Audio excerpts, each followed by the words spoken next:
right, we have an election on Monday in case you didn't notice. That's right, folks. We've been inundated with election coverage, and we will continue to do so today. We'll be talking to some candidates.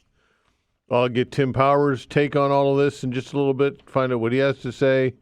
Again, over the noon hour, we've got a couple of candidates, and we'll offer some commentary as well. And I'm sure that some of you may want to weigh in on it when we open the phone lines in about an hour's time.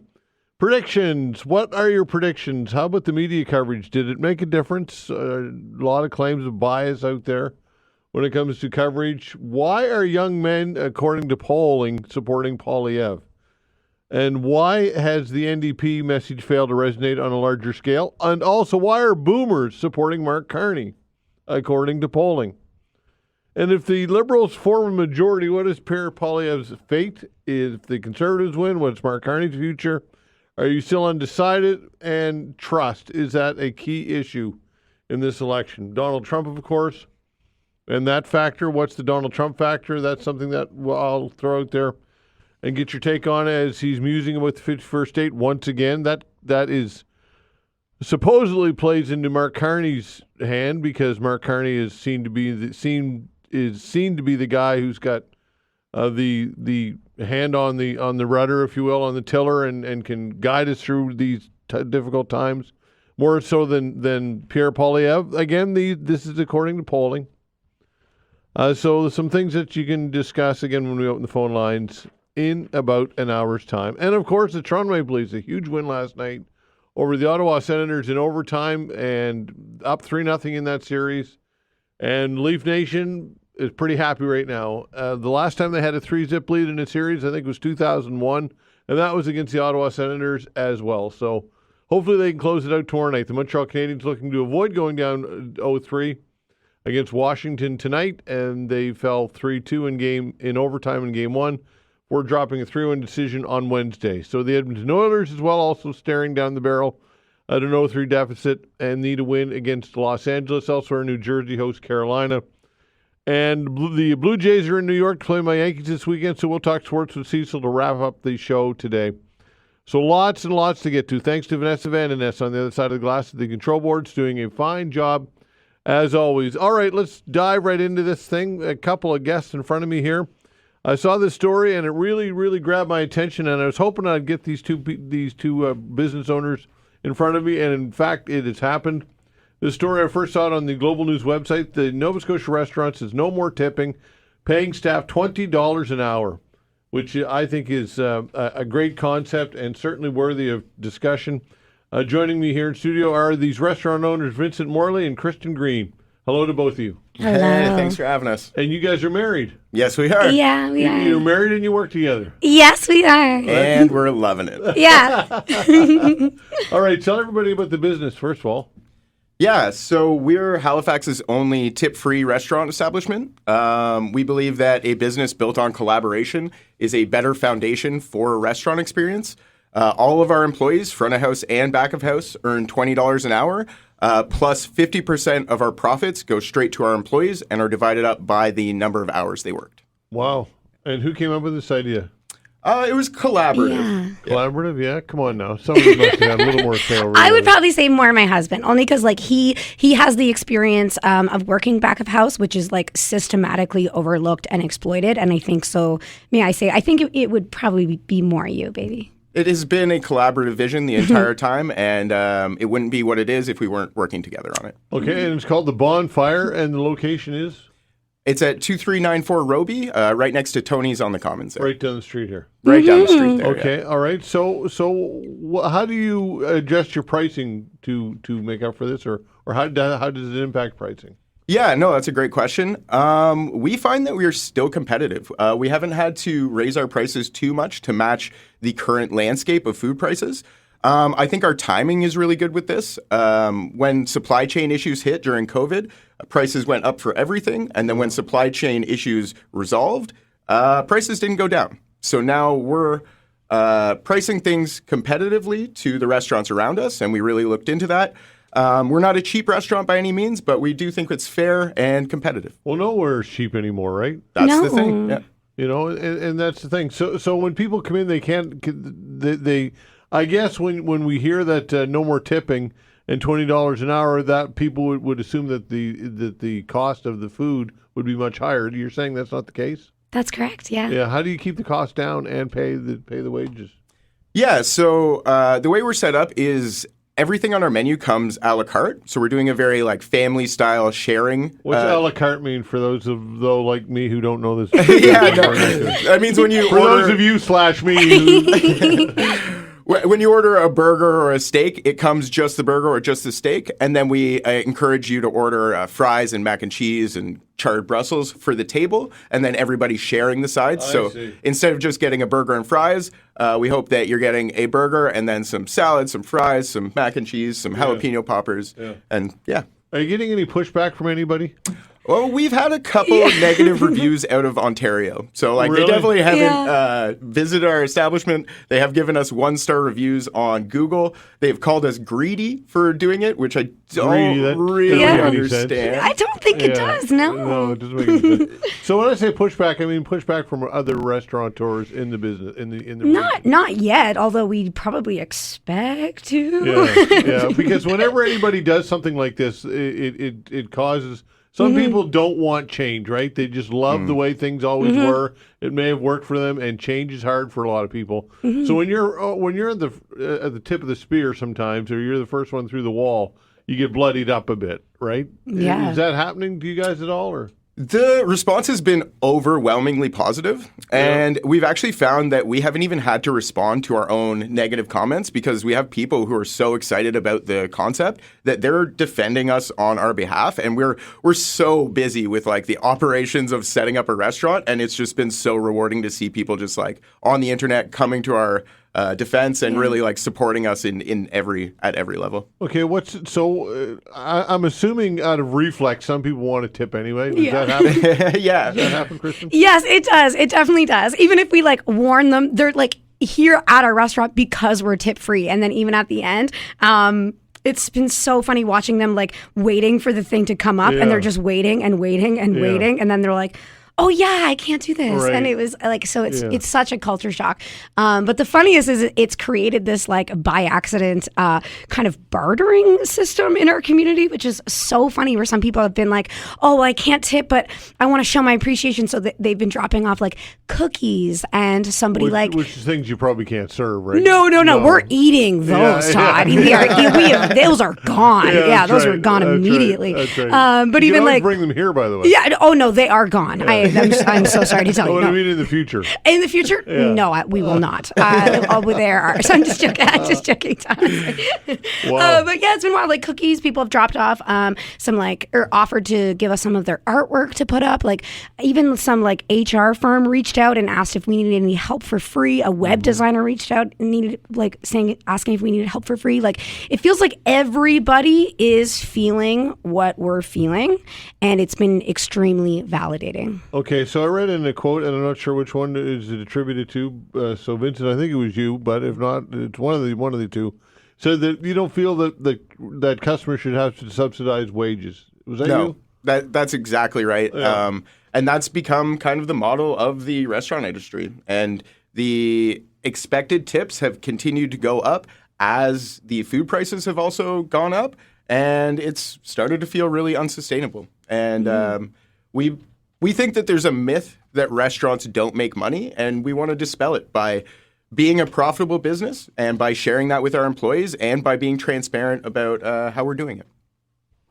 Okay, so what about long-term viability? Obviously, you get this up and running, but is this a sustainable business model, do you think? I really think so. We've done the math, and we are already close to hitting our sales goals, and right now we don't have alcohol. We're working on our license, so people are drinking water, and we are already so close to our sales goals that if we hit our sales goals, it is a worthwhile profit share for our employees. Yeah. What's your seating capacity? Our seating capacity is 55.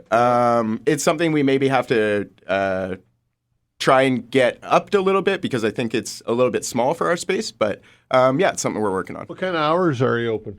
Right now, while we don't have a liquor license, we're just doing 4 till 9. We're kind of greasing the wheels, getting the kitchen all set up to be ready for service. And by the time we have our alcohol license, we'll be going 11 till 11. Okay, so supper hour kind of is what you're at right now. Yeah, just for supper while we're still figuring a lot of the processes out. Yeah, amazing stuff. So, what's the feedback been from the staff? Awesome. Yeah, really good. Yeah, awesome. I feel like it also brought in a lot of like ringers. Like we have only hired professionals in their fields, and I feel like they have also been in the industry for so long and have seen how unfair it is. Even if you are the front of house and you get so many tips, it's like the back of house is watching you count all of those tips, and everybody is working just as hard. It doesn't make any sense why one half of all of your staff should be paid exponentially higher than the rest is wild. And so I think that everybody who's working for us has agreed that like this is the more equitable foundation.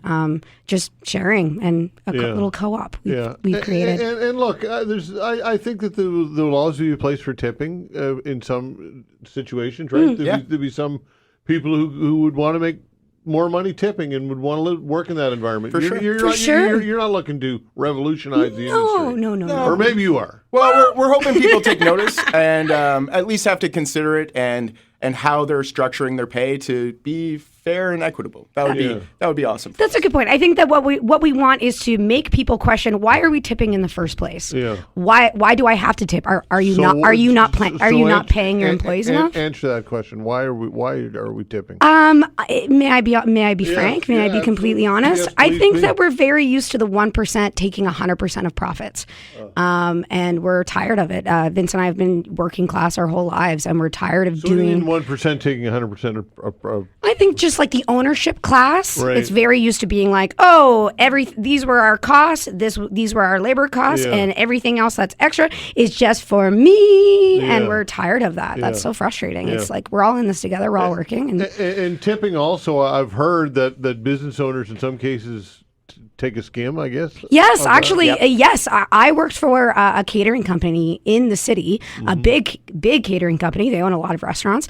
I worked for them 10 years ago, maybe, and they were charging gratuity for their clients, and they were pocketing that gratuity. I did not see 1 cent of that gratuity, and that was in 2016. Yeah, amazing. All right, so what are your long-term ambitions here with this? We're really focused on our short-term ambitions right now. It's been a lot to keep up with. We weren't expecting to get this much support so soon, so we're really just trying to keep up with how busy we've gotten so fast. Why did you not expect this type of support? As soon as I saw it, I was just like, this is amazing. Aww. Yeah. No, I appreciate that. I don't know. I had all kinds of marketing plans and ways to get people in the door, and then I'm throwing those out. It's been marketing itself, and we feel just like really, really grateful for the support and everybody who's sharing our stuff on socials and all of these interviews that people have set up for us. It's been really great. Yeah, and do you anticipate that probably there will be others who will follow suit? I'm sure that'll happen. I would encourage anybody who's thinking about doing it to reach out, and we would love to help them get there. Yeah. Okay, so and from what I'm reading in some of the stories here, you want to go beyond the $20 an hour. You want to grow that as much as you can. That wage ceiling. Yeah. So because Kristyn and I are working class people, and there's a lot of expense and risk to opening a restaurant, we just wanted to start small and grow into our shoes. But we believe that a living wage in this city right now is $25 an hour, and we are working to get there as soon as possible. Well, listen, folks, it's amazing stuff. Let's get another plug for the restaurant, the bonfire, location, hours, and all that stuff, because we want to get as many people down as we can to support you guys. So we really appreciate that. Thank you so much. So, Kristyn? Oh, sure. That's at 2394 Roby Street. We're open every single day from 4 until 9 for now, until we get our liquor license, and then we'll be 11 till 11. And we're calling it's all comfort food off the grill. So it's like really cozy, comfy, like mac and cheese and burgers, but also like steaks and shrimp off the grill. And it's just awesome. And they can check out online as well? Yes, you can. Okay. Facebook? Instagram? Yeah. Our Instagram is at Bonfire Halifax. Okay. And our website is bonfirehalifax.com. Yeah. My husband made it. It's a bit of a placeholder for now. We can make it better. I'm Well, sure. and besides being great entrepreneurs, you guys should be nominated as the cutest couple in Halifax. What do you think? Thank you. We think so too, actually. and modest as well. Yeah, we're very modest. Yeah. All right, guys. Well, let's keep track of how you guys are doing, and we'll keep in touch. Sounds good. Thank you for so having much. us, Really Todd. appreciate All it. right, that's awesome. That's Vincent Morley and Kristyn Green. A fantastic story. Something that you can talk about perhaps when we have the phone lines in about 45 minutes' time. Tim Powers when we come back.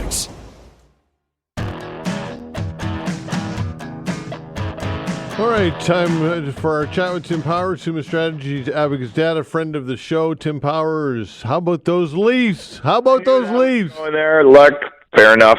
I'm feeling defeated. I was sitting there, my son and I, it was just overtime was about to begin, and he said, Dad, can I stay if we get into a second overtime? I said, well, let's just go through the first. And as soon as he said that, Benoit scored the goal, and the dagger went right through our heart, Todd. It's over, wouldn't you? Tough. So are you admitting the series is over? It's done?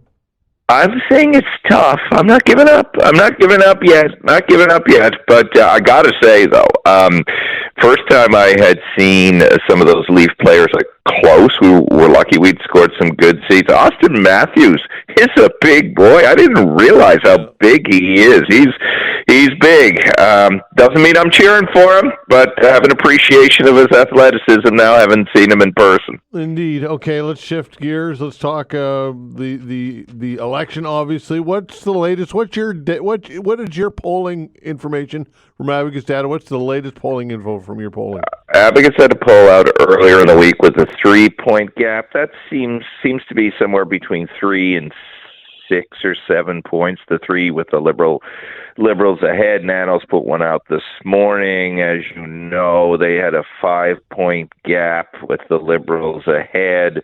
I mean, the numbers, other than our region, which we love dearly, which we know, I had Margaret Brigley on my show from Narrative yesterday. You're joining me today. Thank you for doing that. Yep. They had a big lead for the Liberals in Atlantic, but the national polls continue to show a pretty healthy double-digit lead for the Liberals in Ontario, which is important if they want to get a majority. And in Quebec, and our polls show this as well, the Liberals are still leading there. The Bloc's gaining a little bit. That could be a problem for the Liberals, might be an opportunity for the Conservatives.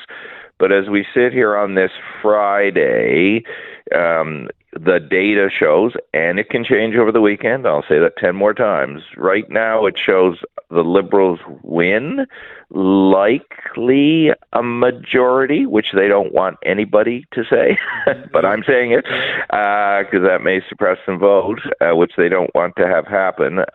But right now it would be possibly a slight Liberal majority, but it could change over the weekend. Okay. Any scenario in which the Conservatives could form a majority? I don't think there's a scenario where they could form a majority. They could win a minority. The Conservatives, unless there's some weird change in Quebec, look, Atlantic and Quebec are going to go mostly Liberal and or Bloc potentially in parts of Quebec.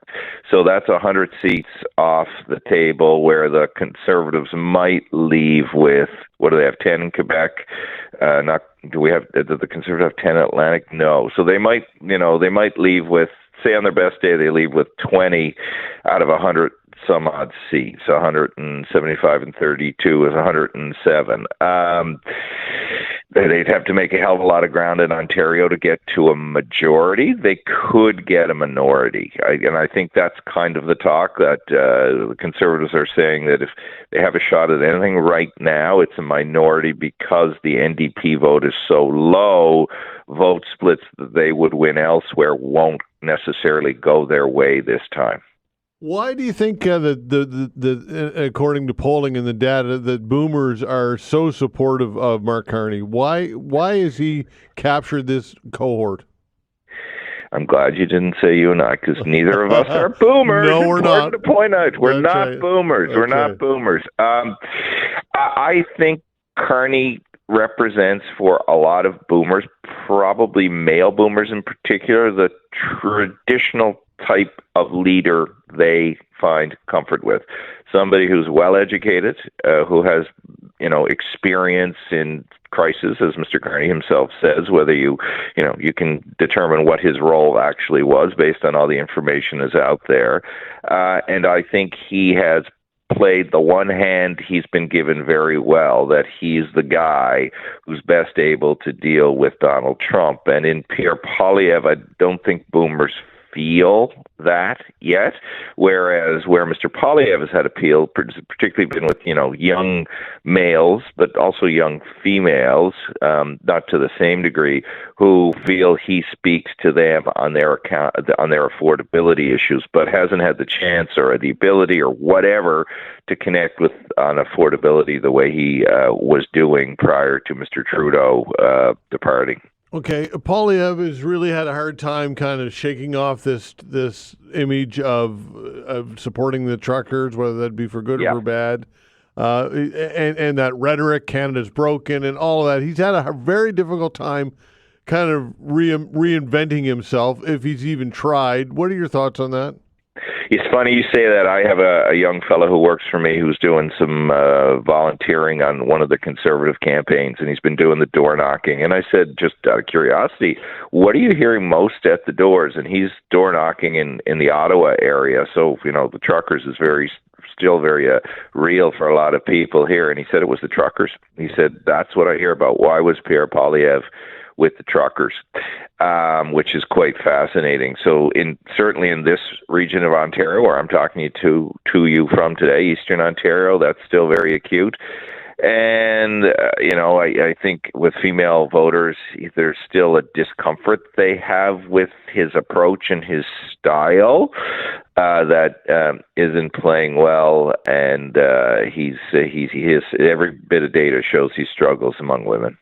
All right, so when it comes to his rallies, and again, some people are saying that this is out of the Trump playbook, bragging about size of rallies, but I get people send me video of rallies. He was in Trenton.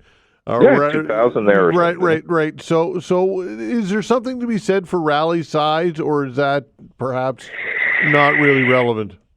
I've asked a couple of political scientists this, including Alex Marland up your way at Acadia, and the point they all make is there's data on polling. There's not really any data on rally size. And look, the one thing the Conservatives are very good at, to their credit, and this may help them on Election Day, is mobilizing support.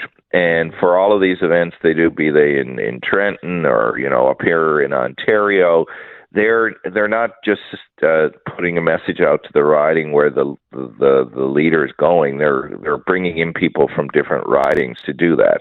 I would say this to listeners: it's not organic. So it's not like 2,000 people rolled up in Trenton who are from Trenton who are saying, "Yeah, I've got to see this guy." Right. It's a well executed campaign event, and the purpose of the event is to demonstrate momentum. It is a marketing tool. Rallies are marketing tools. They're not these organic things, and the Liberals do it too, that people, that the parties want you to believe they are. Okay, so on Election Day, is it still kind of old school in which people make phone calls and they'll go pick people up and drive them to the vote and all that? Does that still happen or no? Are you asking me for a ride and some beer in the car? I mean, that's the way that's very Atlantic Canadian. I'll give you a bottle of rum in my trunk. Exactly. That's right. And for you, I would. That stuff all still happens. I mean, that they call it, the great name on it or acronym is GOTV, Get Out the Vote. Yeah.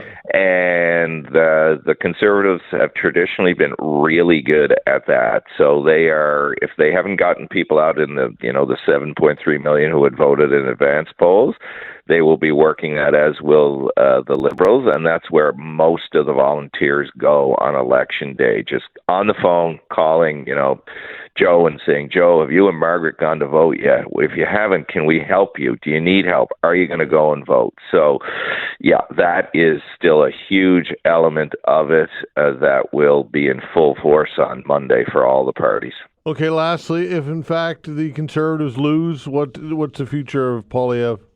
I think it depends on the outcome. If it's a majority for Carney, I don't think he'll have much chance of holding on. If it's a minority, depending on the size, he could hold on and he could try and fight. But I think that will be tough because when Stephen Harper built the Conservative Party with Peter MacKay, the point was to build an organization that could win. So despite all of the, challenges that have been thrown at Poilievre, he will probably be held account for, as people have described it, blowing a 20-point lead and the like. So if they lose, it will be unlikely that he will stay. Almost certain he won't stay. If the Liberals win a majority, might have a fighting chance if there's a minority. Okay, pal. Look forward to chatting with you later on your show on VOCM. All right, buddy. Take care. Okay. Bye. And the Leafs still suck, by the way, even though they're ahead. Bye. See you later. Tim Power, Summa Strategies, Abacus Data, friend of the show. When we come back, I'll have a chat with the Liberal candidate for Halifax West. We'll be back.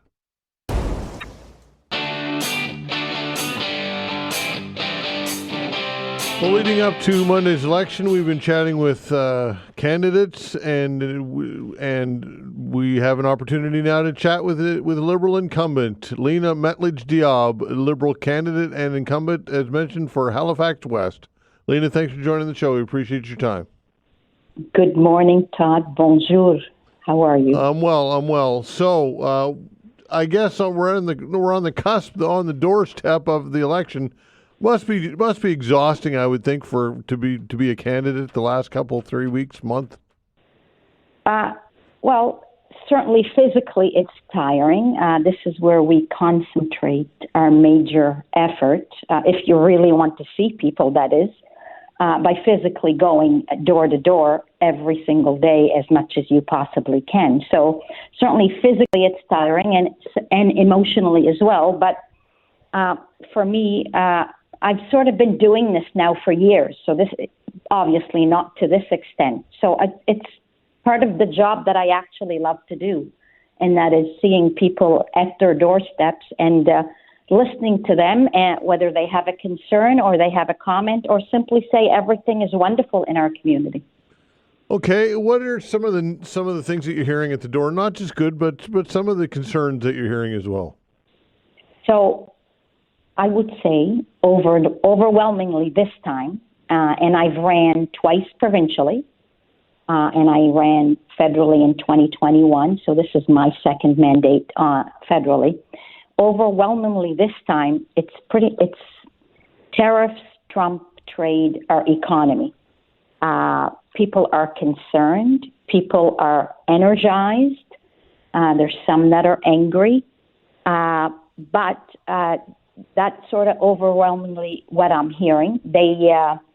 People want to see a stable, professional, competent, I would say skilled and experienced Prime Minister that is taking charge at this moment in time in our history.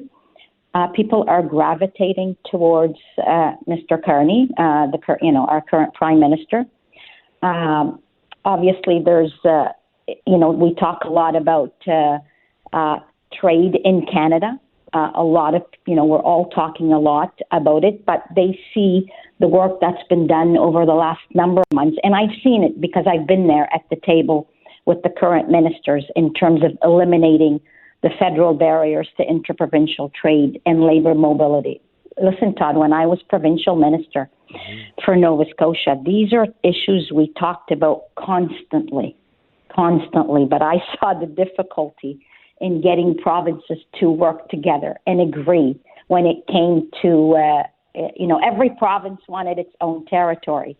What I've seen in the last few months has been, nothing short of than a miracle. And I guess it took a crisis to get us to this point. So I feel, very confident that we are getting there. Also, this recognition of credentials with different provinces and territories, including our health professionals, as you know. Health remains a key issue on the steps. Our healthcare system in Canada, in my opinion, is a symbol of our national identity, and we need to do everything we can to protect it.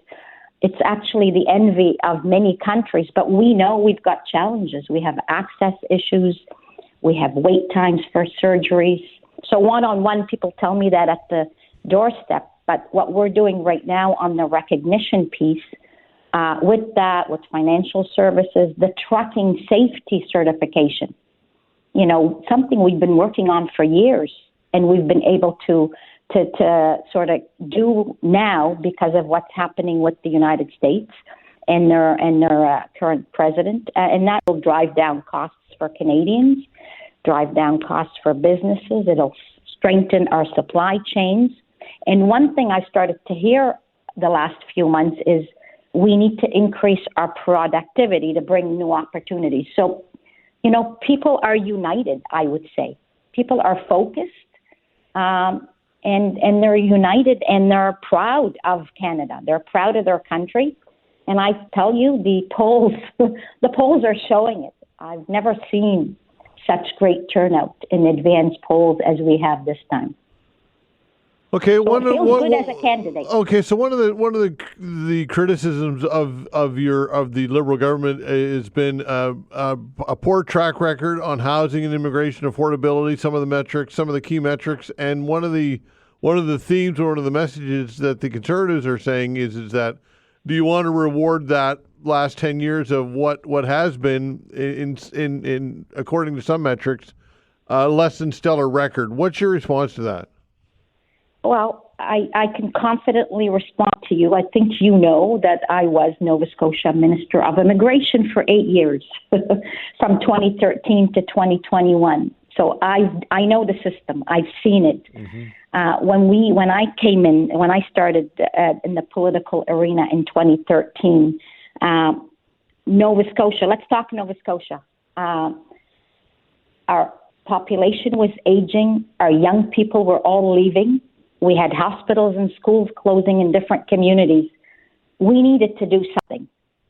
And we needed to increase our population. We needed to increase the energy and the excitement of our young people who are leaving for better opportunities for work, but also, to be quite honest with you, saw this province as sort of a, not an exciting province to be as a young person. Mm-hmm. So we turned it around. What then happened was with COVID, and I saw that firsthand. Mm-hmm. Went into COVID, this province, was ranked, in my opinion, as one of the firsts in what we were able to establish during COVID. And then we saw the influx of people coming from across Canada to Nova Scotia.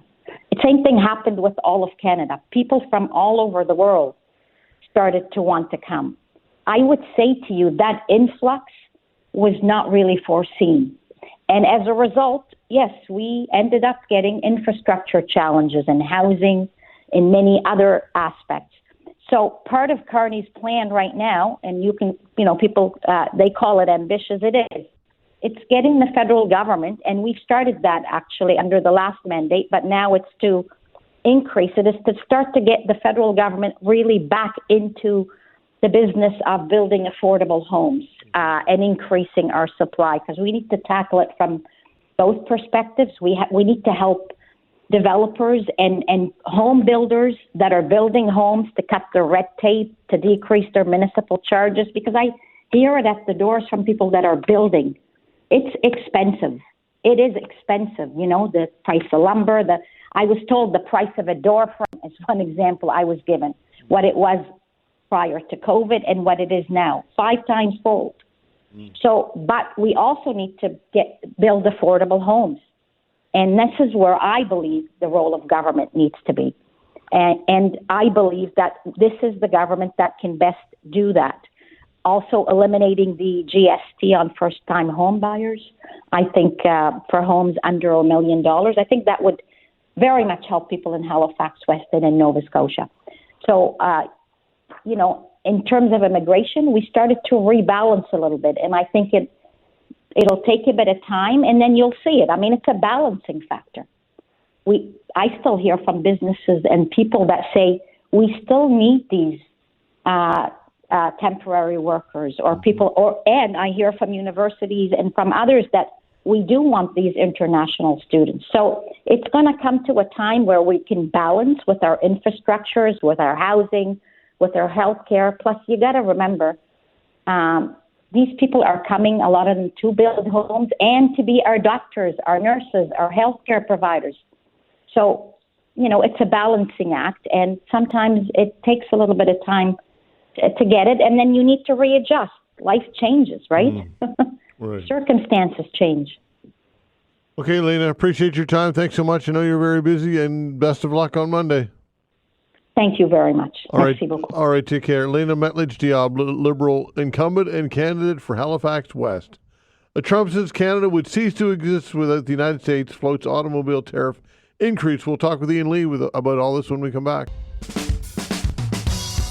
All right, joining us for a chat is Ian Lee, business professor at Carleton University. Ian Lee, thanks for joining the show. We appreciate your time, of course.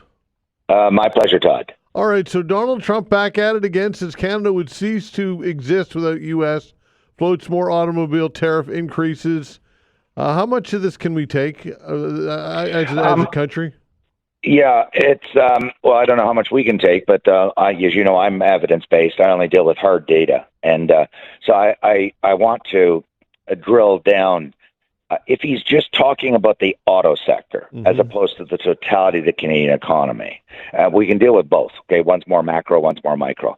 The auto industry, and I've got some big picture numbers here, we make about 10% of the cars. That's the market share. I'm not talking car purchases by you and I. I'm talking car production in southern Ontario, because the car industry is overwhelmingly, I think exclusively, located in southern Ontario, Windsor and outside of Toronto and so forth. So he's saying, we don't want your cars, we don't need you, and your industry won't survive without us.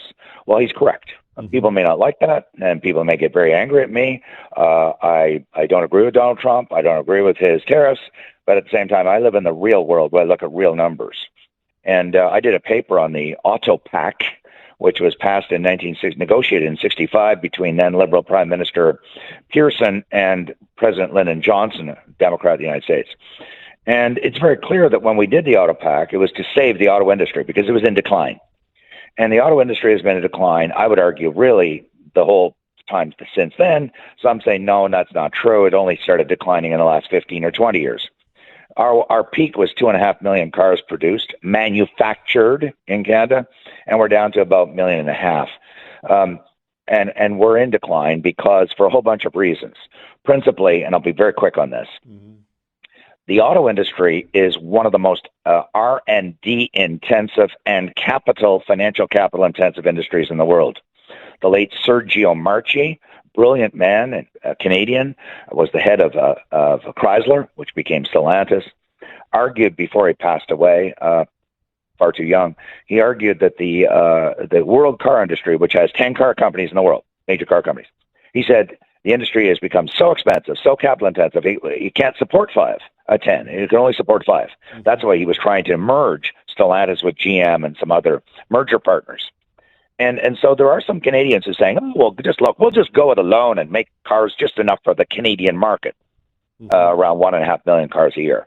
This is beyond delusional because the car industry requires billions and billions and billions of dollars of R&D and capital costs. One new plant is about $5 billion. Right. We don't have the economies of scale. We're only 40 million people.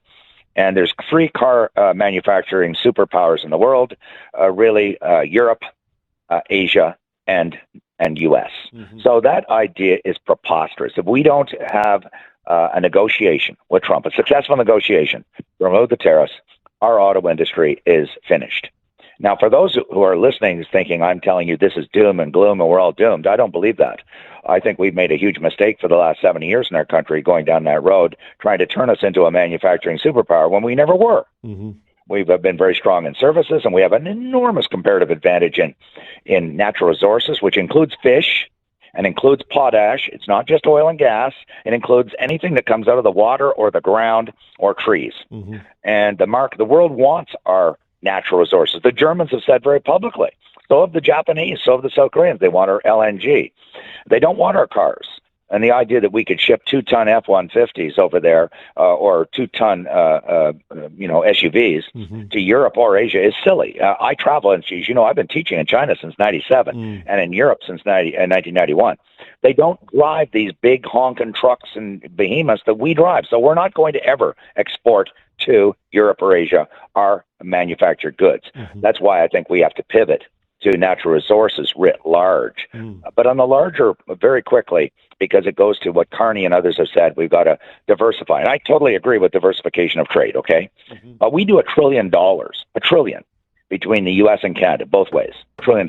And there's some people who are actually saying in this country, well, we'll just stop dealing with the Americans and we'll just deal with China and Asia and Europe. Somehow suggesting that we can take $1 trillion of trade and somehow, I don't know, put it on an airplane or a boat and send it over to Asia or Europe. This is delusional. It is beyond delusional. It is phantasmagorical. It is not going to happen. I did not say we can't diversify our trade, but if we can get from 70%, and 70% of our trade is with the U.S., if we could get down to maybe, let's say, 50%, that will be enormous progress. But the idea, and some people are advocating this, that this country can stop trading with the United States with an 8,800-kilometer long border, where 90% of Canadians live within 150 kilometers of the U.S. border, and we're somehow going to start trading with countries 10,000 kilometers away that don't speak English and have a completely different legal system and different culture. It is just beyond delusional. It is just silly. It is people who don't know what they're talking about. Yes, diversify trade. Yes, export fish and agricultural products to China and Asia. Yes, export LNG. But the idea we're going to go from $1 trillion of trade with the U.S. down to something approximating zero is just nutty. It is nutty on steroids. Ain't going to happen. What we got to do is reduce our dependence, because we've been completely or almost completely dependent on the U.S. So yes, we have to diversify. Yes, we need more trade with Europe. Yes, we need more trade with Asia, but we're not going to stop trading with the States. So we're going to have a deal with the States. And I've been consistent on this from the get-go. How about Kuzma? Do we not already have a deal? We do. And Carney, I completely agree with Carney on this one. I'm critical of Carney on some things, but I agree with him on this one. He has said there's going to be negotiations right after this election is over. It's inevitable. The idea that we can end a trade war with more retaliatory tariffs is like saying I can end a military war by dropping bombs on the other side. That's not how you end a war. Right. Kissinger taught us that. You end it by going to the negotiating table. And I don't want to sugarcoat this. I'm not making it sound like, oh, it's just a slam dunk. We just show up in Washington and a day later we have a deal. It's going to be very hard, very painful. We're going to have to give up things to get that deal. And there's people that write me and say, well, why do we have to do that? Answer, because we don't want to become a third world country. We must have access to the largest economy on planet Earth, 30 trillion GDP. China, by the way, for reference, for comparative purposes for everybody, China's 19 trillion. And Europe is about 17 trillion, all of Europe. So the U.S. is the biggest game in the world, and we're 2.3 trillion. So we truly are Pierre Trudeau's mouse, and they're the 5-ton elephant. We need access to the U.S. market. We must have a deal. We are going to, I am certain, have to give up things like supply management and other protected industries. We're going to have to raise our defense spending. We're probably going to have to kill our service tax, the digital service tax on those U.S. tech giants. Yeah. But the alternative is anyone who thinks that, okay, we'll just not do a deal with them. Well, sure, if we want to become Argentina or some other poor third world country, we can go down that road. But once people realize the price is so horrendous, it's so unthinkable, then I think people will realize we have to do a deal, a new Kuzma with the U.S. Okay, supply management, that hits Quebec hard, right? And we know how important politically it is. So what are the challenges with that? Well, I wrote a paper on supply management. Again, I look at data, as you know, and I'm talking StatsCan data. I'm not talking political spin data, okay? When Pierre Trudeau developed it, his government developed it in 1971, there were 150,000 dairy farmers in Canada, mostly in Ontario and Quebec, but not exclusively. Today, I'm talking as I'm speaking to you now, Todd, right now, at this minute, there are 8,500 dairy farmers, almost all of them in Quebec, a few in eastern Ontario where I live, okay? So we are holding up our economy for 8,500 people, or dairy farmers. And we're the only country in the world that has supply management. The Australians got rid of theirs and paid off the farmers with compensation. So did New Zealand. They were the last two countries other than us. And they double, and because of supply management, the price of eggs, dairy, and poultry is doubled. In other words, if we got rid of supply management, the price of eggs, dairy, and poultry would go down by about half for everybody in this country.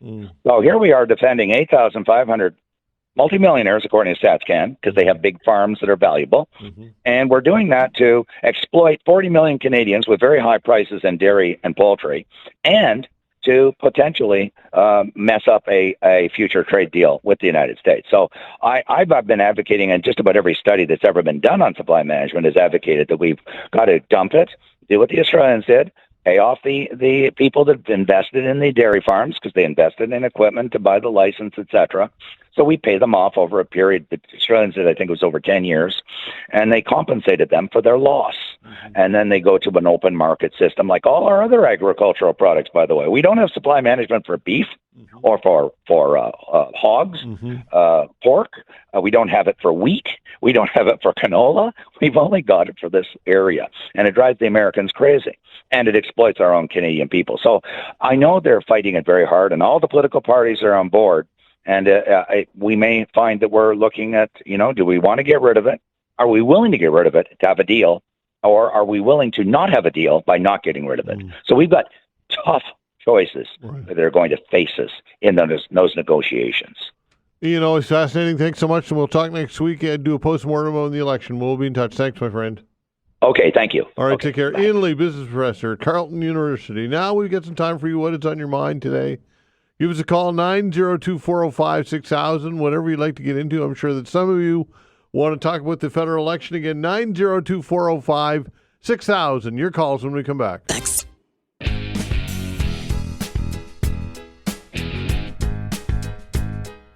All right, taking your calls. Way to reach us, 902-405-6000. Again, 902-405-6000. The federal election finally goes Monday. This feels like it's been a very, very long election cycle for sure. But anyway, it goes Monday finally. What are your predictions on what might happen, I guess, first off? And why do you feel that younger men, according to polling and data, are supporting Poilievre, although they're struggling with women's support? Why do you think that boomers are supporting Carney and the Liberals? What's going on there? Why has the NDP message failed to resonate on a larger scale? Because it has with some, but on a larger scale, on a scale that would be needed, it is not hit those numbers to make a big difference. If in fact the Liberals form a majority, as some polling would indicate, what is Pierre Poilievre's fate? Do the Conservatives then go back to the drawing board for another leader, or after Andrew Scheer and Aaron O'Toole and another iteration of a leader? I think that there will be some serious navel-gazing and some serious pondering and reflection for the Conservatives if, in fact, this turns out to be a Liberal majority. If the Conservatives win, what is Carney's future? And are you still undecided? And is trust still a key issue in this election? I believe that it is. So that or anything else you want to get into, again, 902-405-6000. Darren's giving us a call. Hello, Darren. Hi. You had some good questions there, but I had something else I wanted to talk about. Okay. So yesterday, a guy from Alberta basically warned us in the Atlantic provinces that if we don't vote for the Conservatives, Alberta's going to separate. And he complained that we always vote Liberal. So I just wanted to set him straight a bit. The Atlantic provinces voted for Mulroney, Kristyn, Martin, Harper, and Trudeau. So basically, we always vote for the party that forms government, while Alberta has only ever voted Conservative or Reform. Mm-hmm. And he said that Alberta is mistreated and taken advantage of. I've never heard people complain as much as people from Alberta. So I just want to share some facts. They have the youngest population in Canada with the lowest income taxes, no provincial sales tax, lowest personal debt, lowest provincial debt, and the third highest home ownership rate after Newfoundland and New Brunswick. Mm-hmm. Nova Scotia has the oldest population in Canada, the highest taxes, and the highest sales tax. So what do they have to complain about? Well, they would say that they've achieved that with despite the federal government, not because of the federal government. What's your response to that? I disagree. Okay, so what has the federal government done to move the needle in the proper direction for Alberta? Well, it was the Liberals that got the pipeline expansion done last year, that started last year, which cut the discount that we sell to the U.S. for oil. Yeah. It was the Liberals who got the massive LNG pipeline and terminal in Kitimat built. What pipelines did Harper get built in his 10 years? Zero. Well, the concept of Energy East was a Harper dream, which once the Conservatives were ousted, it was killed. Let's call it what it is. Was killed by the Liberals. The true Liberals killed Energy East. You agree or disagree with that? It wasn't killed by the Liberals. It wasn't accomplished by the Conservatives either. It had to go through Quebec. It had to go through Indigenous land, and it was a different environment than now with the threat of Trump. So okay, so back to my fundamental questions, Darren. You mentioned some statistics and some interesting ones about Alberta, and what you feel that the federal government has a role in some of the largesse that Alberta has enjoyed. Yeah. What do you mean? Like they? Well, what federal policies have led to the fact that Alberta's got a low tax rate, has got home ownership's in better shape than the rest of Canada, better demographics? What federal policies have resulted in that, or is that all just simply the fact that Alberta is endowed richly with natural resources and are exploiting them? For the most part, yes, but they also don't manage them well, and when there's downturns, they struggle. They don't plan for the future. When times are good, they don't. They gave $1,200 rebates to every man, woman, and child in Alberta when they had extra money. Yeah. So they don't plan ahead. But I just want to say, if they want to separate from Canada, they'll be a landlocked country. Yeah. And their only customer will be the U.S., which is kind of how it is now, except for that we're starting to expand west and east. Mm-hmm. So what would their discount on oil be when their real only customer is the States? For sure. Listen, and it needs to be said, Darren, one caller to this talk show is not a reflection of an entire population of Alberta, right? Let's call that what it is. I hear a lot of complaining from them. From the that's what people generally do when they call talk radio, is they complain. Like that's just the nature of it, right? And I get that. I agree with you. It's a tall order for Alberta to go on its own, strike out on its own, because for the reasons you mentioned, landlocked, be surrounded by the rest of Canada, beholden entirely to the United States with a one-trick pony, and that's a natural resource of oil and gas. And that's what they're currently complaining about. So they would just exacerbate that. That's right. But that said, Darren, I do understand why some people in Alberta, I'm just trying to be fair and try and put myself in their shoes, why they would feel alienated and why they would feel like the Laurentian politician, like a Mark Carney or whomever, may not have their best interest at heart, may not be motivated to help Alberta get those resources to market in a real strident way. And I think that there's some legitimacy to that. That's all I'm saying, Darren.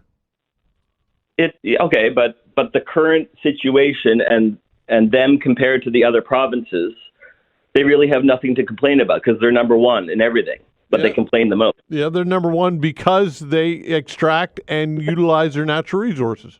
Because they're lucky that they sit on that oil. Right, but that said, they could look at the federal government and say you want to impose caps on how much we can drill and how much we can extract.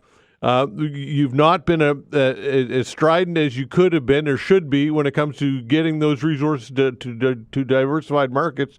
And I think there's something to be said for that. What you said is applicable. Quebec's been a barrier, and the federal government is got limited there. But I think that if you're an Albertan and you live there and that's your experience, Darren, all I'm saying is you might have a different outlook. That's all I'm saying. Okay, if they removed the caps, what would be the result? Just more wealth concentrated in Alberta? Well, it's Like, more wealth for Alberta means more wealth for the country, right? You get that. You're a bright guy, right? It doesn't flow as much to the rest of the provinces as. Well, it shouldn't, You know, and it shouldn't, right? I mean, why should it? They take the risk. It's their province. But oil extraction is a huge revenue generator for this country. It is. But if we had, like Norway, if we had set up that 95% of our oil revenues had to be saved for future generations because it's a finite resource and it doesn't belong to any one generation. If that was the plan, then the rest of the provinces could get on board with that. But if it's just being extracted, no limits, and all the wealth is concentrated in 4 million Albertans, all the wealth, Darren, all the wealth isn't concentrated just in Alberta. It's to a degree it's shared across the country, right? Very little. Well, very little. That's your opinion. Thanks for the call, Darren. Appreciate it. Take care. One more thing. Oh, yeah. Just anytime somebody says the PC party, yeah, I wish you would push back against that because it's no longer the PC party. There's no progressive in their name. It's just conservative. Yeah. I quite honestly, I don't hear many people referring to it as the PC party. I don't hear that a whole lot. But here in Nova Scotia, it's the PC party, of course. Yes, and Houston he wants nothing to do with the federal party. That's right. He's completely backed away from Polia for sure. Thanks for the call, bud. Thanks. Take care. 902-405-6000. Hello, Bill. How you doing, Todd? Doing well, you? Well, I'm frustrated with government. That's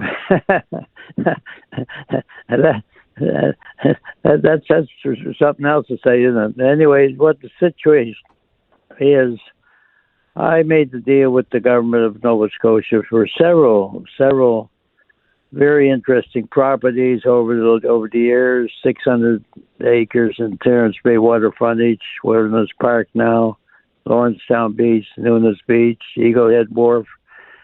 And I made also a deal with the province for a wharf and so on for McNabb's Island. Everything was fine. They gave me rights to the wharf when they put it up. And finally, they dumped it on fisheries. I don't know. They never told me anything about it. So in the meantime, I'm trying to sort this out. So I call up the province to see where we're at, and I call up Lands and Forests.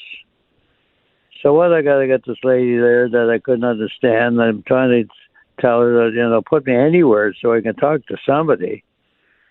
I had to find a hang up. I'm saying, well, can't we have somebody there you can understand? So now I call the Premier's office. I get an answering service. I guess what I'm saying, all these government people, and I think we're talking. Supposedly, what I hear is half the workforce now is government employees versus. So anyway, try to get somebody. You think in the Premier's office, at least somebody would answer a phone and say, "Okay, we'll take your message." The last time I tried to get the feds, there was one phone call in the book. One phone call that you call up in Ontario or Quebec to try to get somebody. I wonder, is there other people having this frustration of trying to make contact with somebody by phone in the government anymore? Well, I'm sure there are. Yeah, I'm sure not just with government, with everybody. It's hard to get a hold of anybody. You call a pharmacy and you have to dial through 9 prompts to talk to somebody, to a live body, to a pharmacist. So this is the way of that we're in. It's not just government, Bill. Well, certainly. I mean, we're paying the government people. They certainly should have somebody somewhere. I don't care who I talk to in the government. I'm still waiting to hear from somebody. I left messages. I'm just wondering if your other members of your group here are running the same situation. I'm sure that I pitied a lot of the older folk today that don't know all this computer stuff and all this different things you got to get. Anyway, I've been enough ranting on there. Thanks, bud. Appreciate it, Thanks, Todd. Bill. Thank you. All right, take care. 902-405-6000. We'll continue with your calls when we come back.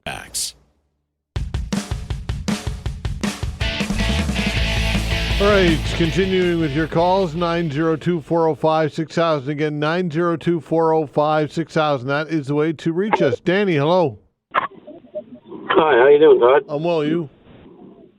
Living the dream. Great stuff. Yeah. Anyways, I thought I would ask a question and then give you why I'm asking the question to get what you think. Do you think it's possible, and I'm just saying, do you think it's possible that polling companies are actually doing the jobs properly, or are they like polling in liberal strongholds? And I'll tell you why. I drive around the city and I go into all kinds of places all over the HRM, and I see mostly like 10 to 2 conservative signs over liberal signs. But yet they're calling, like most of the time, like in most elections you go to, you see the amount of both sides. Mm-hmm. But for some reason, you hardly see any liberal signs. It's all conservative, yet the polls are saying that the liberals are way ahead. Mm. I don't understand. I've never seen that before. Have you? Well, look, as far as polls go, the conservatives loved the polls for 2 years when it had them in with 20-plus point leads, right? So, right. Well, but didn't they have that? Pardon me? Didn't they have the 20-plus point? Yeah, they did. That's right. So I guess if the accusation is that the liberal, or rather, polling companies have some type of a bias and it's showing up in their data, then why wouldn't that data and that bias been around for 2 or plus years prior to Mark Carney? Well, who says it hasn't?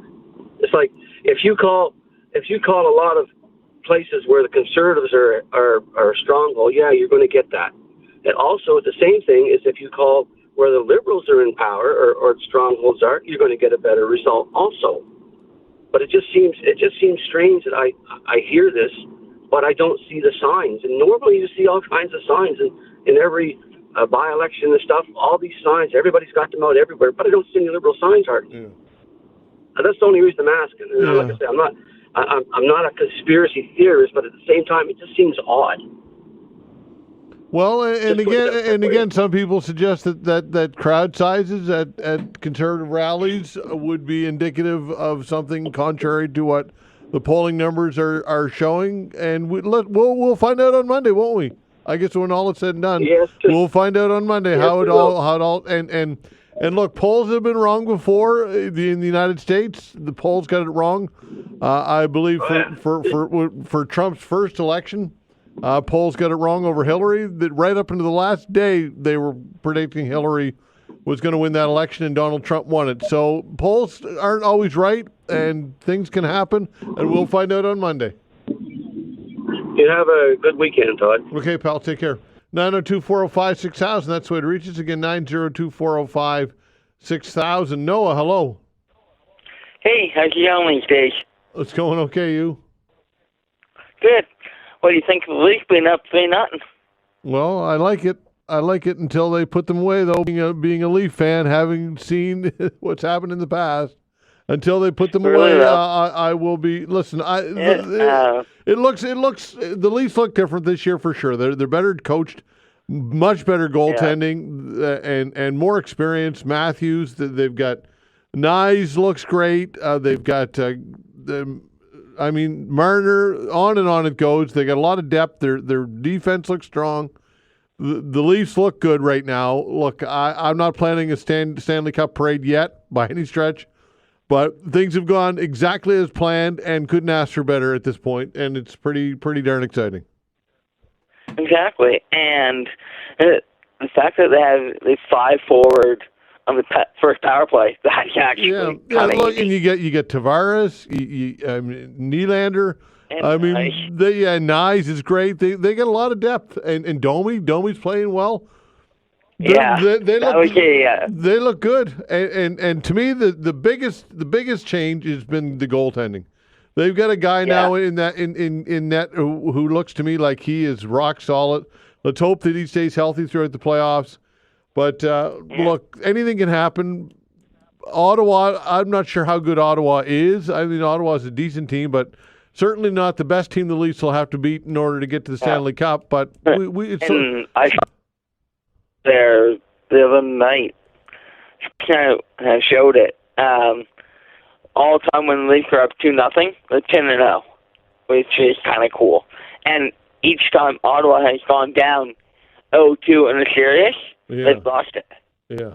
So, in that sense, everything's in the Maple Leafs' favor. But saying that, you never know how anything can be. And also, that shot by Domi in OT, that was just unbelievable. Yeah. And of all people, I cannot pronounce the French for the life of me, but Simon Bennett, the guy that scored last night, he set up Domi in Game 2. Yeah. Yeah. Which, you talked about the depth scoring. There's 2 prime examples right there. Yeah, that's what you need. And we have 4 defensemen that scored. OEL scoring 2 of the goals for our defensive core. Yeah. Considering we were dead last in the defensive scoring department in the regular season. Which is quite remarkable to see how far that's come along. Yep, absolutely. Okay, Noah, thanks for the call, pal. Take care. 902-405-6000. The Leafs look good, folks. Up 3-0. Look, things are going as planned, and that's great. Let's hope that it continues. 902-405-6000. What would you like to talk about today? 902-405-6000. The open hour continues when we come back. Facts.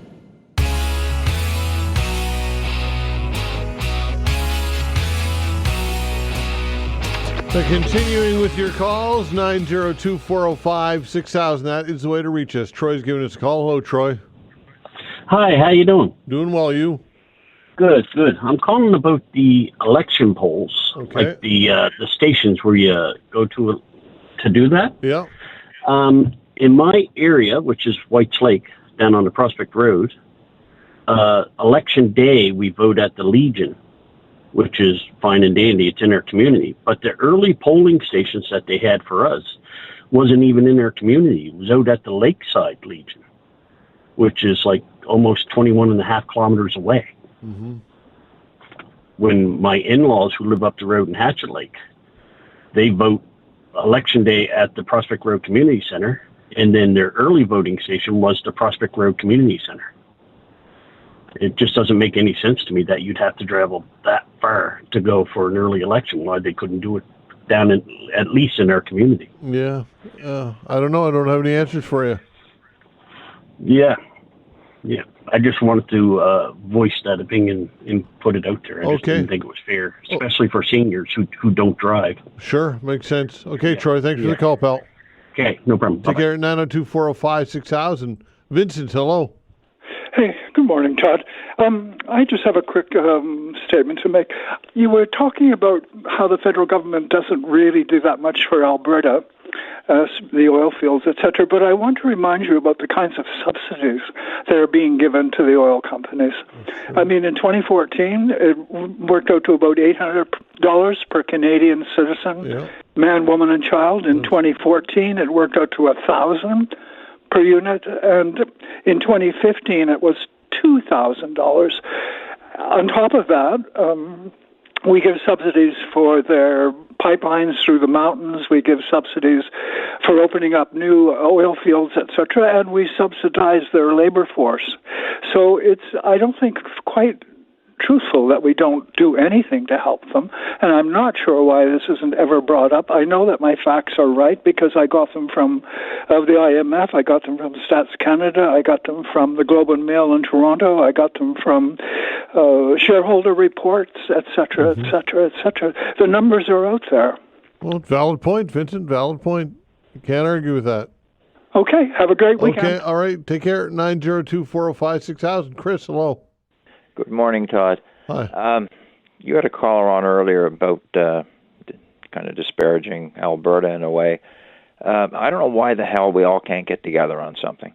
Everybody is either so jealous of Alberta or what the other guys got. Look at what you've got yourself and what we're getting out of things, and is it working for us? If it is, then be happy with it. If it's not, then you can whine and complain. Alberta, your previous caller had indicated that Alberta should have had a rainy day fund or whatever, but they actually do. It's the Heritage Savings Trust Fund, and they've set it up. I think Peter Lockheed set up the first one back in 1976. if I recall correctly, and they hope to have 250 billion. That's billion with a B, by 2050 invested to help sustain long-term growth and financial stability or whatever for the province. So they are kind of putting away some money for a rainy day, I guess, if you want to call it that, just to dispute what he had said. But I mean, you get it and I get it and a lot of people get it as to why Albertans feel the way they do.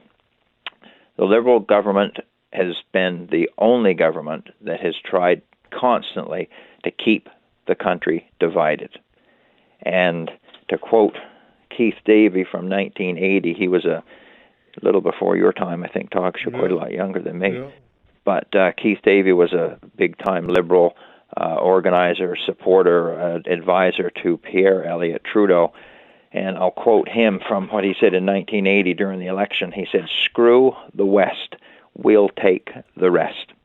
And that's been the attitude on a go-forward basis from 1980 on. So people wonder why Alberta gets pissed off about things.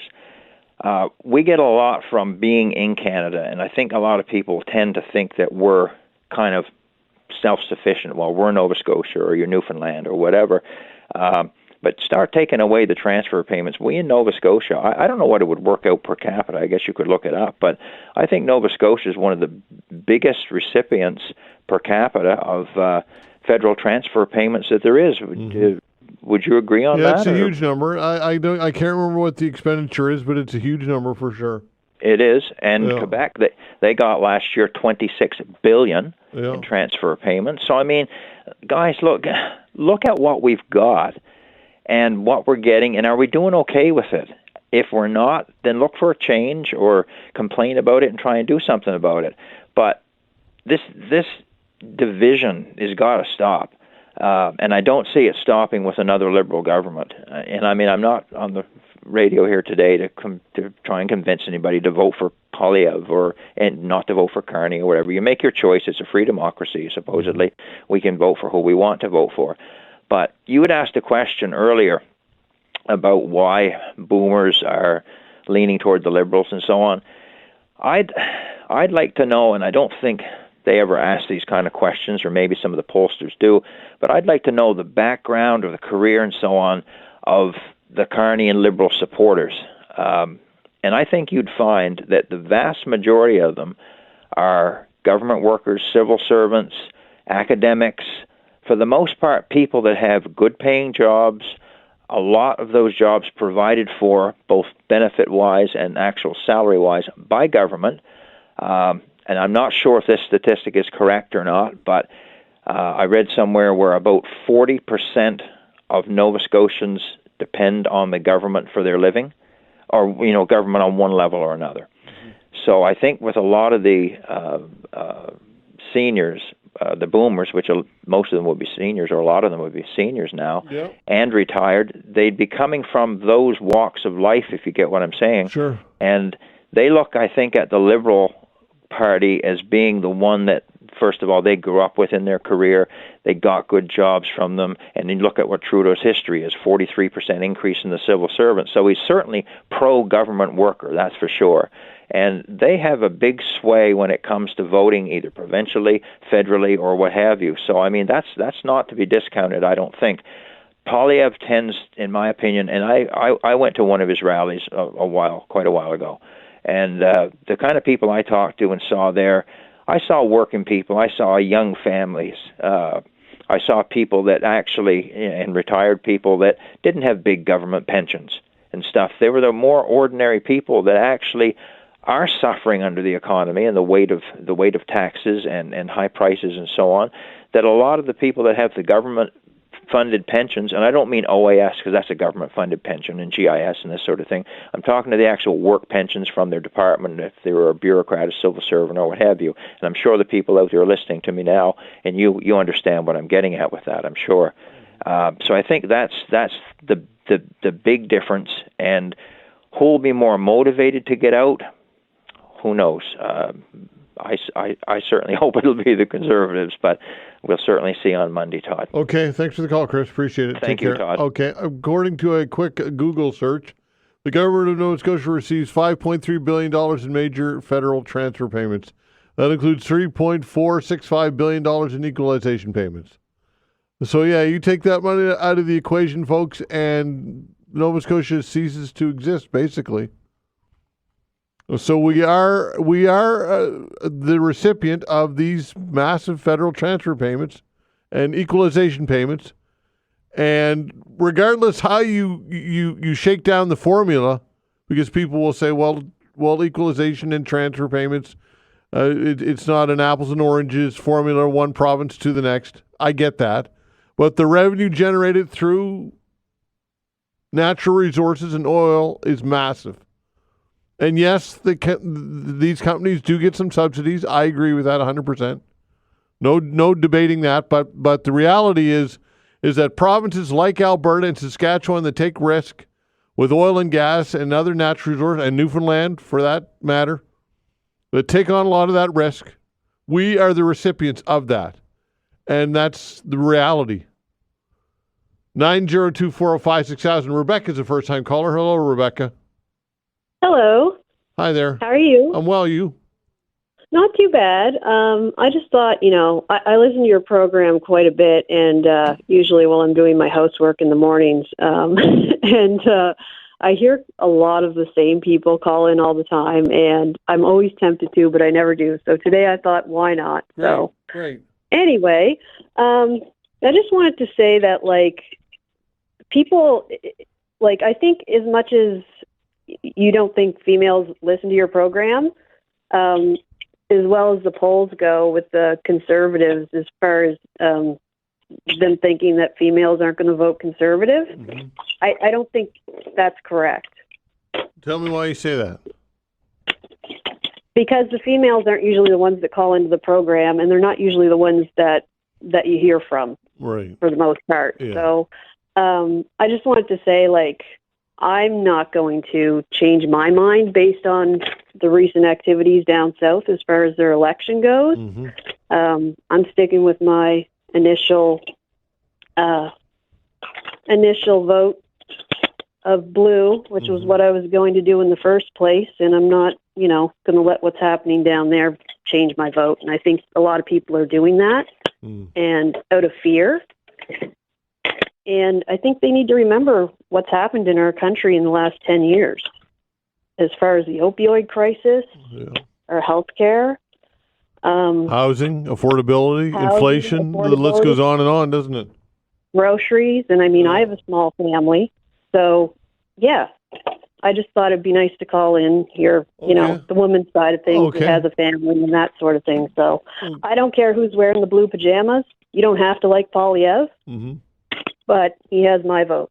So okay, thanks for calling. Call again. Thanks, Rebecca. Yeah, the Liberals, and one other thing, the Liberals may have changed their leadership, but they still have all the same people behind them. So if people think that anything's going to change because they have a different base at the top of their party, they got to think again about that, seriously. Okay, thanks for the call. Take care. Take care. All right, 902-405-6000. To me, that would be my number one. If I were campaigning and canvassing as a conservative candidate, that would be my number one message right there. Would be you've got the same cast of characters. The only thing that's changed is the leadership. There's the one person at the top. Everything else is the same. To me, that is empirical. It's statistical, and I think has some impact. Now, some people will dismiss that and say that that's fine. They believe that leadership can change all of that, and that's all well and good. But that would be my message if I were campaigning for the Conservatives. 902-405-6000. We'll continue with your calls when we come back.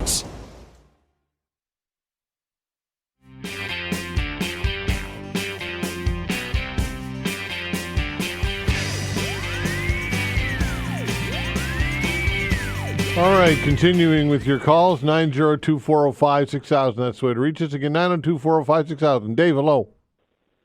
Yes, good morning, Todd. Thanks for taking my call, first of all. Sure. Just like to get my 2 bits in. You've had some great callers in on both sides, kind of. Yeah. Very, very well versed, well informed. And I think we have a divide in this country, what I'm seeing. People seem very disgruntled and bitter about Alberta. That's the engine room of this country. And without Alberta, we're up in smoke, right? This country is, and if Alberta splits and becomes whatever part of the U.S., and I don't think it's possible, but there's a lot of talk about it, and it is influencing the vote, I think. Trump, tariffs, and I'm hoping that people aren't treating this Trump thing as a knee-jerk reaction, because there's a lot of hatred towards him, of course, and I think I hope people will be thinking things through before they make their vote. Now, Carney, I believe, said he had a conversation with Trump, and Trump brought up the 51st state. Yeah. So he doesn't fear Carney whatsoever. In fact, I think he wants Carney in, to be honest with you. Carney is a banker, right? He was a banker. He was a businessman, Brookfield.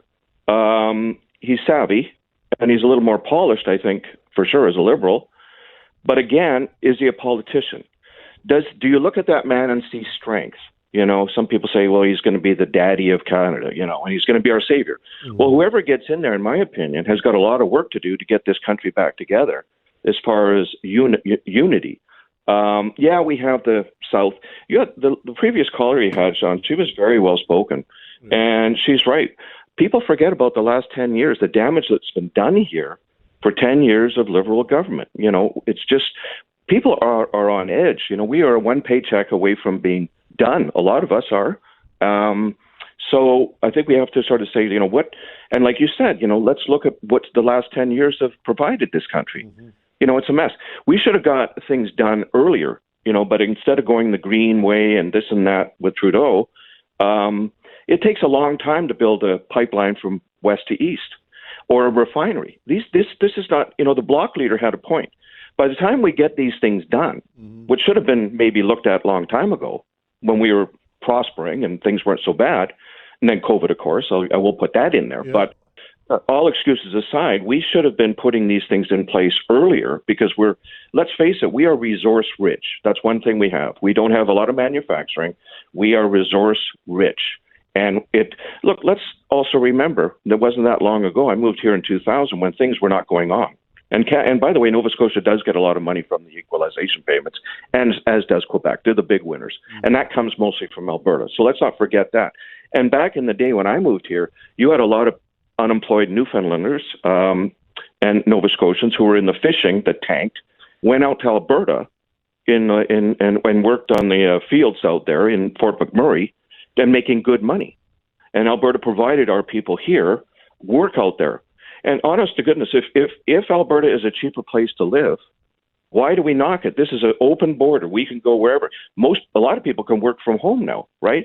If you want to work, get a better house or a better deal on a home or whatever, and have a better opportunity, this is a great nation.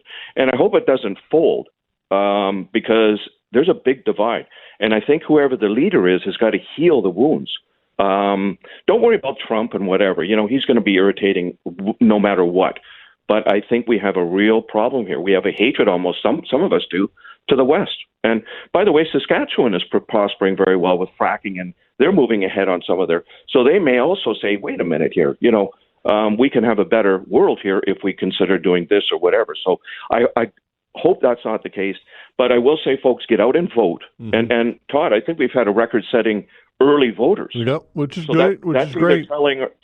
That is telling us we want change, or we are afraid, and we want to run off to the others, Carney, and saying he's going to be our savior because tariffs and Trump, and he's coming after us, and overlooking the damage that the Liberals have done in 10 years. And that's my opinion. Okay. And I'll hang up. Get out and vote, folks, and think about what you're doing, and vote for who you think's going to. I tell my kids, Todd, don't listen to your old man.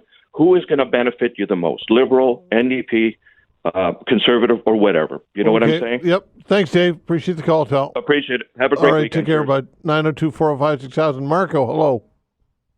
Hi, Todd. How are you? I'm well, you? Good.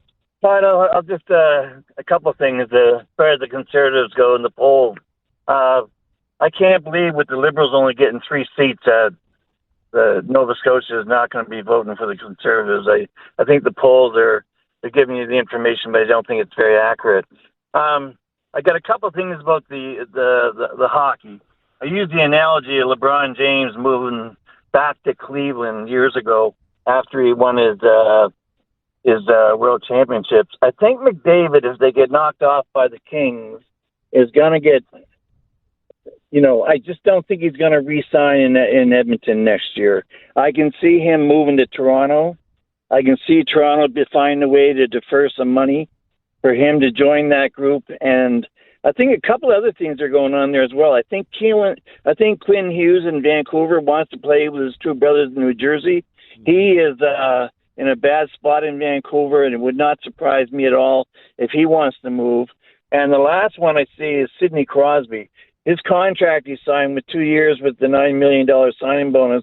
Elliot Friedman said that if they don't get them players into Pittsburgh and help them out by the trade deadline next year, Crosby would be moving. Now, whether that's Colorado, Montreal, wherever that is, but these guys want to win. And I think, once you get enough years in your with your team and they can't get it done, it's almost like they're looking out for themselves. They want to win, and I think they'll move on. The last one I have here is the. No, that's it. That's it, Todd. I think the Panthers look very strong. Oh, yeah. I think Marchand moving to a culture where he wants to win. I think they're going to be tough to beat. Yeah. Good luck to your Leafs. And, that's the thing. That's the thing with the Leafs is Ottawa is decent, but Ottawa ain't Florida, and Florida the Leafs are going to have to go through Florida obviously to get there. And anyway, thanks, Marco. Appreciate the call, pal. Yeah, just remember, they'll always be the Leafs. Take care, pal. All right, take care. There you go. Taryn, want to get you on? Go ahead, Taryn. Hi, Todd. I just wanted to give you a quick phone call here. First, I just want to say we listen to your show all the time, and I really appreciate your unbiased view. Great, thank you. Thanks for that. Thank you. I was actually motivated to call because one of your earlier callers there, I think her name was Rebecca, she actually called, and then she's right. Like a lot of female callers really don't call in. We always say we're going to, and we never do. So I thought I'd make a quick phone call. I'm just really hoping that the polls are wrong and that we're going to have a change on Monday and we're going to have a conservative government. I know you were talking a bit about kind of the equalization payments, and it's actually almost $2 billion that Nova Scotia receives that actually comes from Alberta oil and gas revenue. So I thought I'd throw that number out there for you. Okay. All right, Taryn, listen, thanks for calling. Let's hear from you again. Thanks. Okay, Bye. Take care. All right, thanks, everybody. Thanks for the calls. We appreciate it very much. We shall see on Monday, folks. Monday, we will know what's going on, and are the polls right or the polls wrong? Well, with the answers, we will have all the answers, and it should be an interesting night, that's for sure. I predict it will be closer than what the polls are indicating. Now, whether or not the Conservatives can pull off a victory or not, we shall see, but I'm predicting that it's going to be a tighter night than the polls would indicate. Right now, I could be dead wrong. When we come back, we're going to have a couple of interviews with some local candidates. We'll be back. All right, continuing to highlight some of the candidates running in the federal election, which goes Monday, of course. Joining me here in studio is Patrick Shea Boyd, PPC candidate for the riding of South Shore St. Margaret's. Patrick, thanks for joining me. Thanks, Todd. All right, so a little bit, we were chatting off air. You're a come-from-away guy. I'm a CFA. All right, give everybody a bit of background about yourself and how you came to the Maritimes. Sure. So I'm originally from Vancouver. I grew up on the West Coast. After I finished my undergrad, I went overseas. I had a chance to work in Europe and Asia in engineering and manufacturing and then banking for about 15 years. And then when the pandemic rolled around, I had a sense that the world was changing in a sort of significant way, and I had a strong desire to come back home. My great-grandfather settled in Antigonish, and I ended up settling here in the South Shore. Okay. And what is the draw to politics for you? Right. I mean, basically, I had questions. My neighbors have had questions that are pressing, and we feel that the traditional parties are perhaps ignoring them. As an example, specifically relating to immigration, cost of living, and healthcare. When it comes to immigration, I'm a firm believer in it. I was an immigrant myself. I when abroad, I would always have to make a case for the different countries that I worked in. But in Canada, 97% of all population growth is now through immigration. And yet in Nova Scotia, 70% of the temporary foreign workers that come through are unskilled. And basically after 2 years of flipping burgers, pouring coffee, stocking shelves, they're then eligible for permanent residency and family reunification. And I that's not something that I can really support. In terms of cost of living, 1 in 4 Canadians now can't afford groceries. To me, that's an appalling number. And when it comes to healthcare, we now find that 1 in 20, or around 5%, of deaths are actually due to government euthanasia, even for survivable diseases. And we're still recommending that a toddler be injected with 3 syringes of mRNA. I find all of these stats really troubling. And like I said, if I look to the Conservatives, they don't seem to even want to be talking about it, let alone the Liberals. And so I'm an everyday Canadian. I'm not a politician, but I had to put my hand up and get into the race. Okay, obviously a lot of controversy came out of the pandemic, and you mentioned vaccinations and look, do you sometimes hear from people that they say you're a PPC candidate, you must be a conspiracy theorist guy? Do you get that accusation? And by saying that, I'm just trying to have a real conversation. That you may hear that.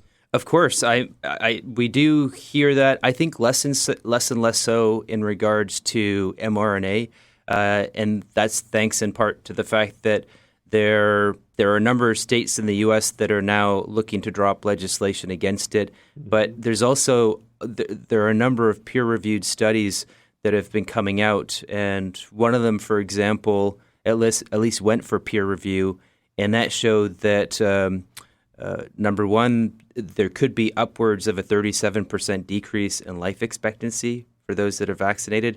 Another troubling study found that vaccinated males, through some of the samples in their study, and it did go for peer review, their sperm had been completely replaced by spike protein. And I find all of these quite troubling. I think the science is not settled. I think it's starting to settle, but the direction that it's going in, I find it really troubling that we're still readily recommending that babies, for example, get injected with 3 of these syringes in spite of the fact that there's mounting evidence of the harms that come from them. Right, terms like anti-vaxxers, that's a term that gets thrown around a lot, and people listening right now may say, here's another anti-vaxxer. What do you say to that? I would say that I've got my 2 Pfizer shots, and I queued up. I trusted the science, as they said. I looked at the potential risk of COVID, and I believed in it. But unfortunately, I've had a number of people in my family that have faced adverse and significant health issues as a result within my social circle, and that put me on the path of looking into it and researching it. And the more I researched it, the more troubling it is. But in terms of, am I an anti-vaxxer? I'm not. I was vaccinated as a kid. I worked abroad for 15 years, and whenever I had to go to Africa or one of these far-flung places where they queued up, I was the first one with my vaccine booklet going to my GP saying, load me up with whatever you need. Mm-hmm. But the pandemic has really changed my worldview on that. Okay. When it comes to the PPC and some of the main planks, you mentioned immigration. What are some other things that perhaps aren't as well known about the PPC platform that you think people should know about? I think a big one would relate to the NATO Forever War. So we're not in favor of the Ukraine war or the war in the Middle East that's being pushed forward with Israel, in favor of the greater Israel project. But we don't really want to get into the weeds of which side you're on. Those have both been contentious. The point is, Ukraine had a Minsk agreement that was preliminarily signed back in February, I believe, of 2022 by Putin. There's 1.5 million dead Ukrainians, and I think the deaths are about 5,000 a week, including both sides now. And it just seems like an awful waste of life and an awful waste of money, and I don't think it's something that we should be committing resources to. And in terms of the Middle East, I don't think that's going to be resolved in our lifetime. So the People's Party doesn't believe in perpetuating these wars, or at least not contributing to them. Another plank, aside from immigration, cost of living, healthcare, and these forever wars, would be fiscal responsibility. So if you look at the Conservatives, I believe Poilievre came out and they had $100 billion in new spending. Carney's come out and he said he's got $130 billion in new spending. This is largely deficit spending. It's spending money that we don't have. And when you print money that you don't have, it causes inflation. And it's one of the main reasons we're in a cost of living crisis right now. Okay, so what are the ambition, I guess, or what's the end game here when it comes to the PPC? Because I'm not going to suggest that it'll never form government, because you never know what can happen in the decades to come. But right now, it would be many, many years out for that to catch on. And Maxime Bernier is kind of the lightning rod of your party, the leader of your party. So what are your thoughts on the future of the PPC? I think the future is bright. Look, at the last election, the People's Party got 800,000 votes, roughly 5%. And since then, we've really grown in leaps and bounds. I would say that what's the vision? The vision, or at least in my case, my motivation, is that the Conservatives have gone fairly far left. The Liberals have gone super far left. And so what we'd like to do is anchor back towards the right. And quite frankly, I would describe myself of a liberal of 2000. I was a Liberal Party member when I was doing my undergrad in university, and my views haven't changed a whole heck of a lot from that. But the political spectrum keeps shifting left, left, left, and so the People's Party is really there to say we're everyday Canadians. Common sense policies. They're not that contentious. If you look into them, even the points that I've said. They might seem contentious, but if you do research them, you'll see that they are spot on. And the idea is, if the Conservatives do form government, we'd like to be able to hold them to account and promote real, true conservatism and basically authentic Canada First policies. And we think right now they've lost their way, they've lost their track, they're pandering towards Liberals, and we'd like to bring them back more towards the right. Okay, you say pandering towards Liberals. Pierre Poilievre talked about fiscal responsibility, fiscal accountability, balancing a budget. He's talked about limiting foreign aid spending in order to help fund. He's talked about if in fact you're going to generate new money, you have to find money elsewhere. Those all seem to me to be center-right fiscal policies, are they not? They are, but if you overlay on top of that, he's in favor of the Ukraine war, so that's we've spent $20 billion on that and counting. Yeah. He's voted in favor of Bill C-4, which basically is if you have a child, a minor, it's in favor of sterilizing them really, whether it's chemically or surgically. He's also in favor of mass immigration. So instead of the 500,000 permanent residents, we bring in about 1.5 million, but 500,000 PRs, he wanted to reduce that to 250,000, which brings us back to Harper era numbers, which seems reasonable on the surface. But if you consider the fact that we've essentially opened the floodgates to unfettered and largely unskilled immigration over the last decade, it doesn't really take into account that large shift in demographics and the fact that our infrastructure hasn't caught up, our services haven't caught up. And so when you look at both of those on top of one another, you'll see that it looks like a conservative platform, but when you delve into it a little bit further, it looks awfully indistinguishable from liberal policies. Well, what's happening in the United States and with Donald Trump, how would you, what are there concerns there? There are definitely concerns, especially the fact that both the Liberals and the Conservatives are talking up this dollar-for-dollar tariffs. I think it's important to note a few facts. So, number one, the U.S. economy is 10 times bigger than Canada's. In terms of exports of goods and services, we export about 78% of our goods and services to the U.S. The U.S. exports roughly 15% to us.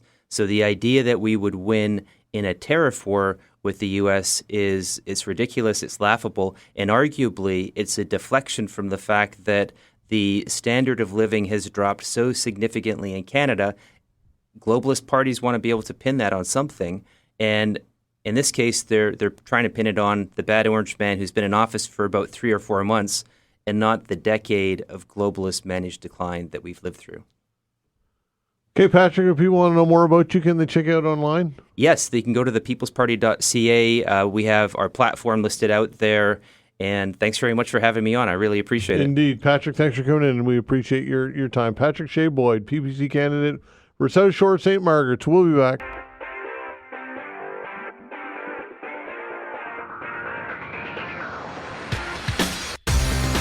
All right, joining us now is Joseph Shea, Libertarian candidate for the riding of Dartmouth Cole Harbour. Joseph, thanks for joining the show. Oh, thank you for the invite. Thank you very much. All right, so for those who don't know what a Libertarian candidate is all about, give everybody an overview, please. Sure. The Libertarian Party has been around since the 70s. It reached its peak, I believe, in the 80s, where it was the fourth largest party. And right now, in this particular election, we're running 16 candidates across the nation. Libertarianism, it's a political philosophy that advocates only minimal state intervention in the free market and the private lives of citizens. So we really hold freedom and personal sovereignty and liberty as our primary values. Okay, why do you feel it necessary, or why are you carrying the torch here? What's motivating you to want to promote libertarianism? Well, I pretty well always had centrist type of views, I guess, but I always leaned a little bit to the left on the social issues and things.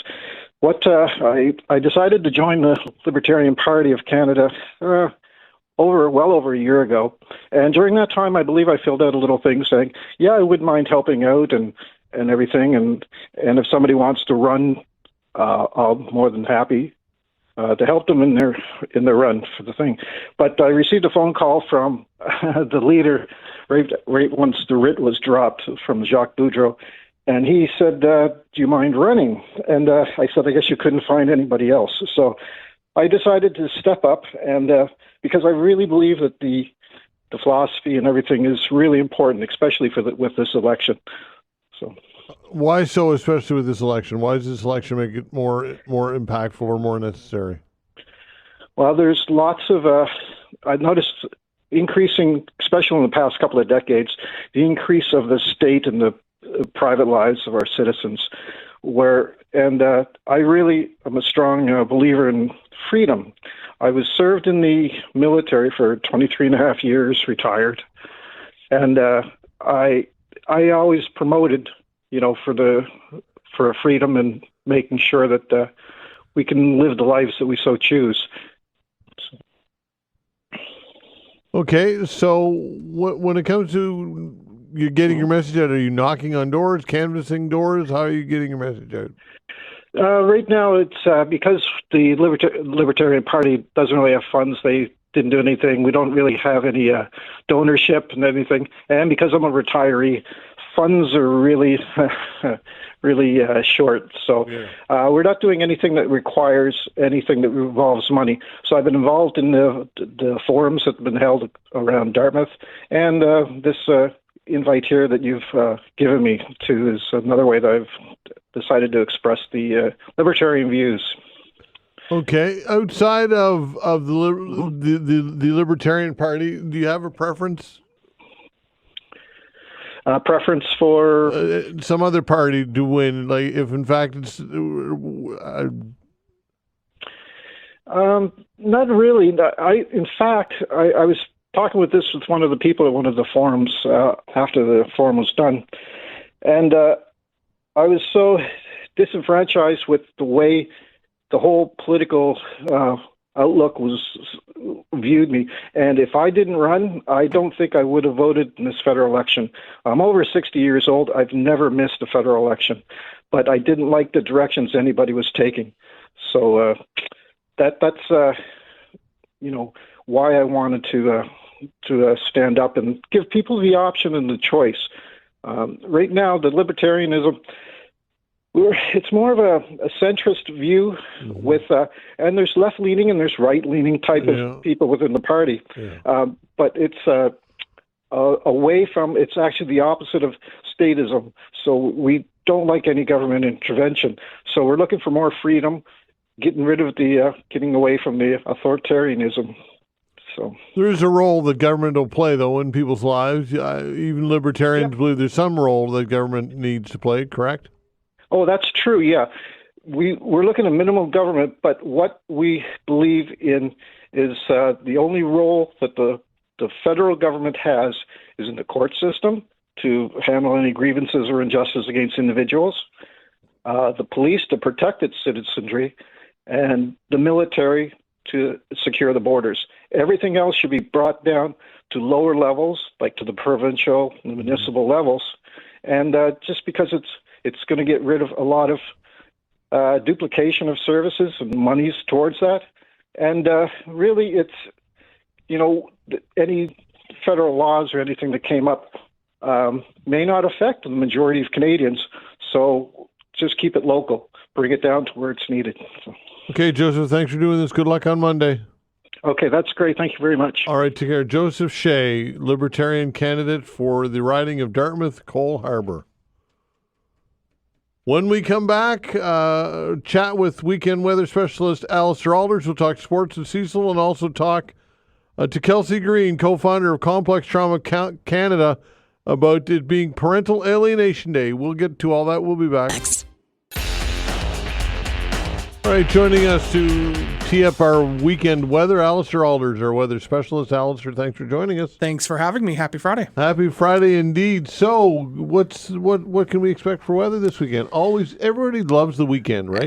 Especially this time of year when it's, when I say getting warmer, I know a lot of people are saying, well, it hasn't been that warm yet, but when the weather is gradually starting to get nicer and more people are wanting to spend time outdoors, the forecast on the weekend, it's always important, but it especially is so around this time of year and as we head into the summer. But unfortunately, a little more rain in the weekend forecast. If you have outdoor plans on Saturday, I think you're mostly in the clear. It will be mainly cloudy. There will be a chance of a shower along a warm front, but there's more widespread and steadier rain due in late afternoon to evening in the Halifax area, and that's going to continue Saturday night, Sunday morning, and by late day Sunday should start to ease to some more scattered showers, and the rain sticks around into the first part of next week. The system is going to be encountering a block in the atmosphere, so it's going to get a bit stuck, if you will. What do you mean a block in the atmosphere? What's that look like? So essentially just an area of high pressure that's blocking it from moving. It's not really uncommon. Depending on the time, there's different atmospheric blocking patterns that set up depending on the time of the year. You may have heard of the Bermuda High in the summer. That's like a semi-permanent block that, sits near Bermuda in the summer. It varies between Bermuda and the Azore Islands. But around this time of year, we can often see a lot of blocking start to take place over the far North Atlantic, so often between, Newfoundland and Europe and over to Greenland. So there's the Greenland High or the Greenland block.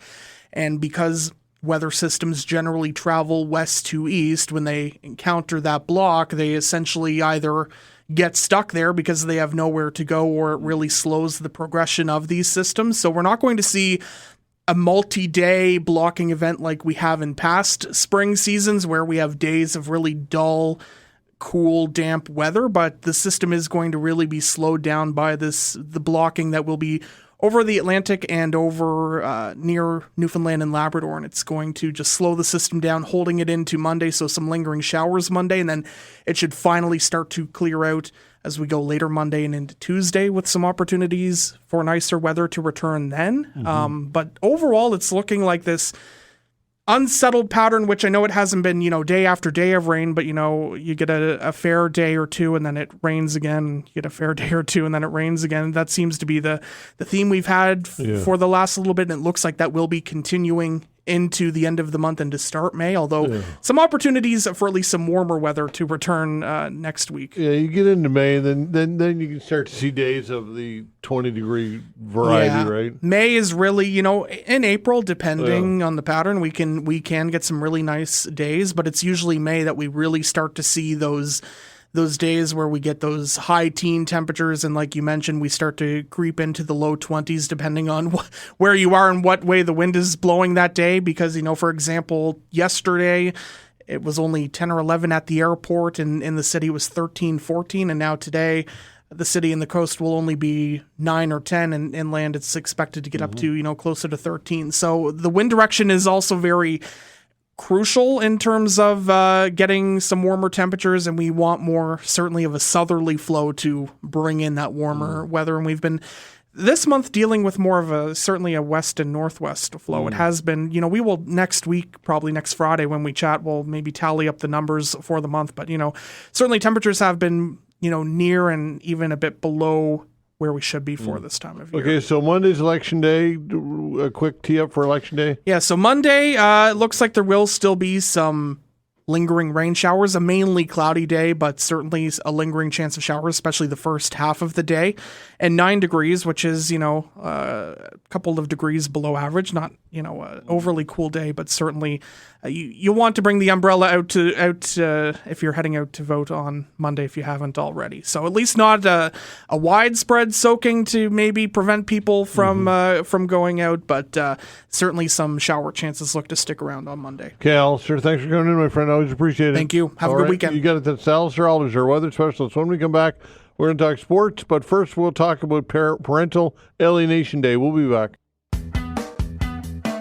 All right, April 25th is Parental Alienation Day. Joining us here in studio is Kelsey Green, co-founder of Complex Trauma Canada. And I think this has been the third time we've had this chat. Kelsey, is that correct? Yeah, this is year 3. Thanks, Todd. Thanks for having me on. Okay, so what is parental alienation all about? Parental alienation is a form of child abuse where one parent usually, although it can be somebody else who's close to the kids, turns the kids against the other parent and alienates them from the other parent. So the kids are alienated. They tend to fear or avoid the other parent, and this often lasts not just from their childhood, but lasts throughout their life. How common is this? One estimate says about 20% of the population is either an alienated child, parent, or grandparent. That's 1 in 5 people. Most do not know that it's happening. Wow. And do not know because of what reasons? Because if somebody tells you that somebody else is a really bad person, it takes a person with a big spine and a big heart sometimes to go and talk to them and figure out, are they really that terrible person that they're being made out to be? But if you're a child and and you're told that repeatedly, you often don't reach out, and you struggle. It's actually it becomes a shared delusion, which is a really serious medical issue, and for much of their life. I know some kids who've grown up, they were told one thing about the parent, and they see actually videos of that parent when they reconnect, and they have certain memories that are actually in their head that they can't change. That they think it was happened one way, but it actually happened another way. Why do you think this doesn't get the attention that it should? I think there's a few reasons. One is it doesn't really fall into a professional discipline. It's not really psychology. It's not really social work. As close as it is marriage and family therapy, and we don't have a school in Nova Scotia that teaches marriage and family therapy. It's also something that, you know, there's been a narrative for the last number of years that we really want to support women and we want to end domestic violence, and we do. And we aren't looking at the domestic violence that's being perpetrated against men, which happens in different forms. And so I think the money and the focus is on stopping physical violence against women, but we're not considering yet the psychological violence against men and children. And I also just want to recognize that alienation doesn't just happen to men; it happens to men and women, mothers and fathers. Okay, so is it disproportionately one side than the other, though? So the behaviors going into the court process is where this really rears its head. The behaviors going in are equally perpetrated by men and women. But when you get into the courts in Canada, what we're seeing is that if you go to court, I think the last study that was released, poll came out in 2021, said that if you go to court and have a judge decide on the custody of your children, over 90% of the time it goes to the mother. So the courts are actually skewing the behaviors quite significantly. All right. So what can be done here? What should be done, or what would you like to be seeing done? The biggest thing that can happen right away is for one of the political parties to pursue equal shared parenting. So that's where the rebuttable presumption is that parents get 50-50. And many people think that's the case in Canada, but that is not the case in Canada. Only if you agree does that happen. The other thing that can be done is in family court, the judicial threshold is 50-50. It's 50 plus 1. It's a balance of probabilities. And to me, that's not good enough for our children. Our children are our future. They're our country. They are our economy in the future.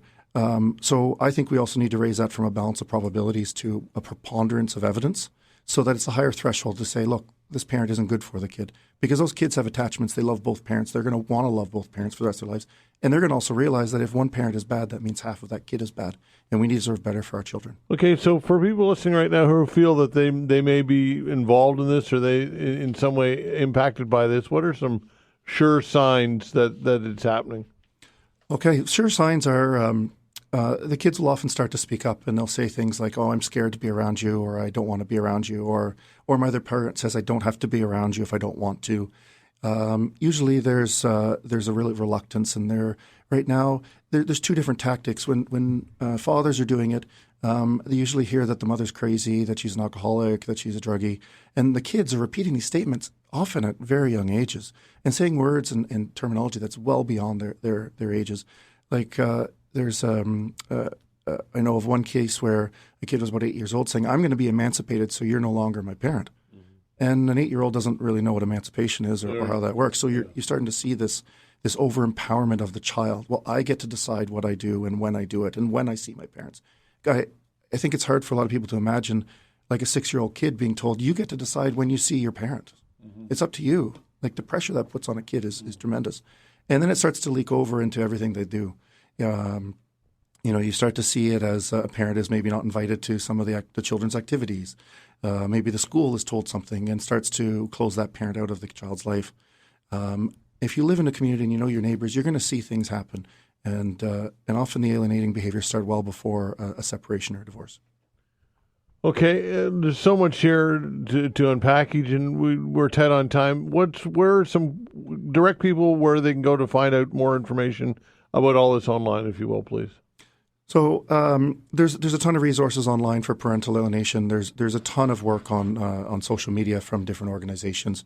I would suggest that you stop by the Complex Trauma Canada website and have a look. We are one of the organizations that are looking at this as a serious intergenerational trauma that's not being addressed in our current communities.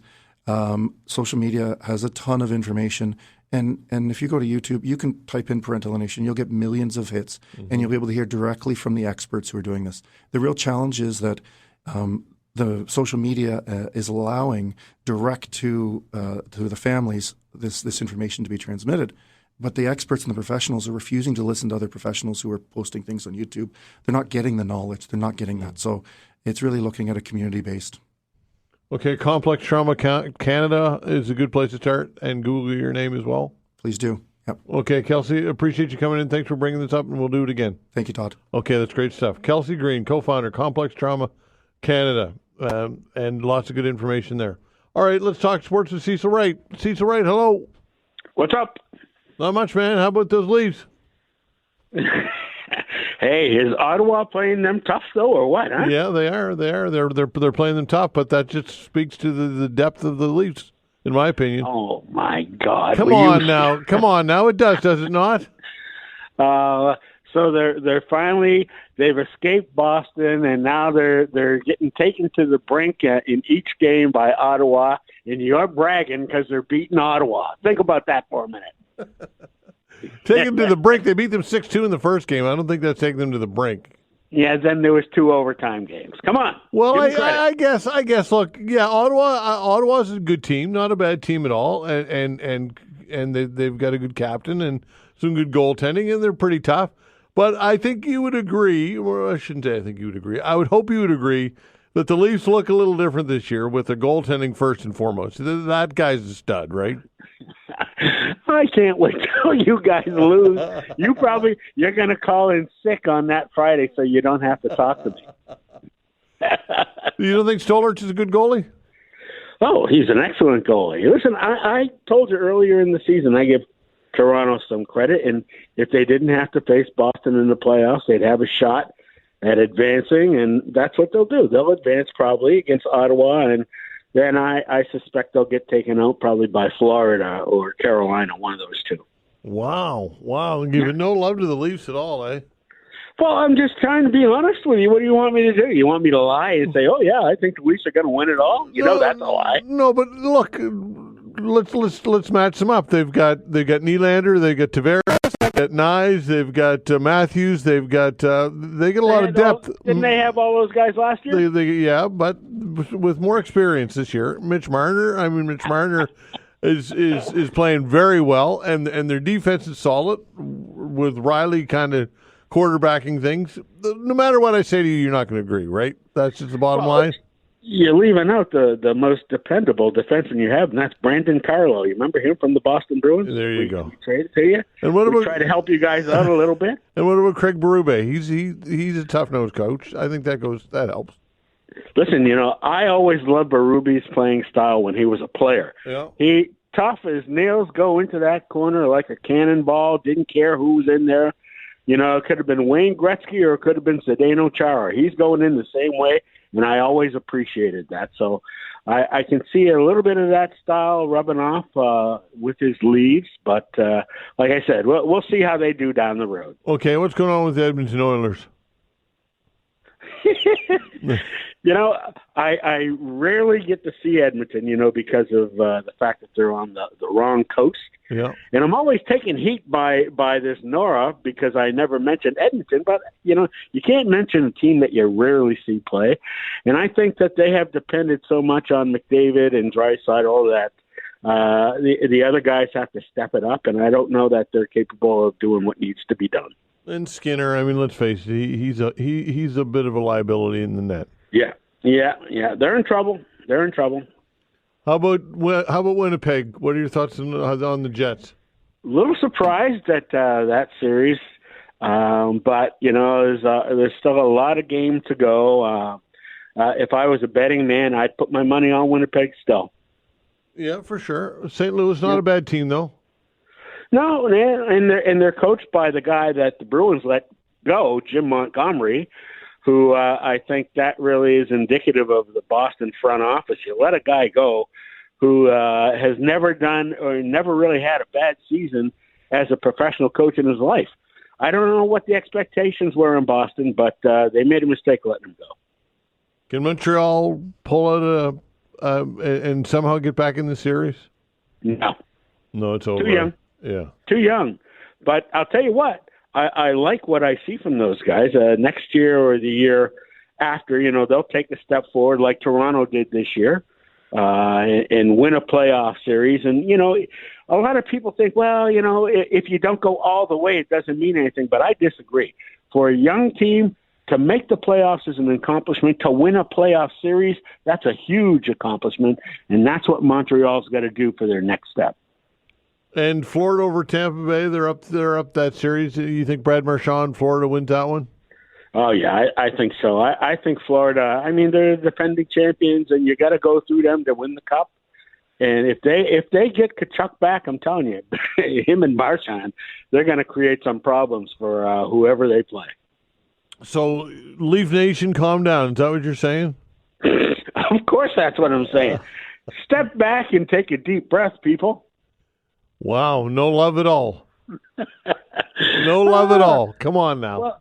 Well, I'm being honest. You guys have done a good job this year. You've had a good year. Now, if you guys are thinking that all the way to the Stanley Cup or bust, you're crazy. Crazy? Come on now. I think no. We shall see. We shall see. I hope. You think you're taking out Florida? Is that what you're saying? I think they could. Yes.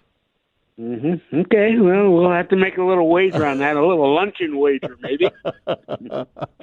If you make it that far. All right, let's talk. Let's talk some baseball. The Blue Jays really, really struggling right now, going into New York tonight and playing a weekend series in New York. They usually seem to pick up their game when they play the Yankees, especially and particularly in New York. But what are your thoughts on the Jays so far this year? Remember I said that they either had to trade him or they had to sign him, and I didn't know where they were going to get the money to sign him. Mm-hmm. Now that they've signed Vladdy, what about Bichette? Yeah. How are they going? Where are they going to get the money from? You know, obviously they've had to raise ticket prices already. You're going to raise ticket prices a second time because Bissett's not signing for any cheap money. And you know, he's a starting major league caliber shortstop. He's a good hitter. He's going to want his money too. I don't know how they're going to do it. I think they're in trouble, and I wouldn't be surprised if they traded him. Okay, looking at the American League East, Baltimore Orioles in last place. Are you surprised by that? I mean, I know it's early.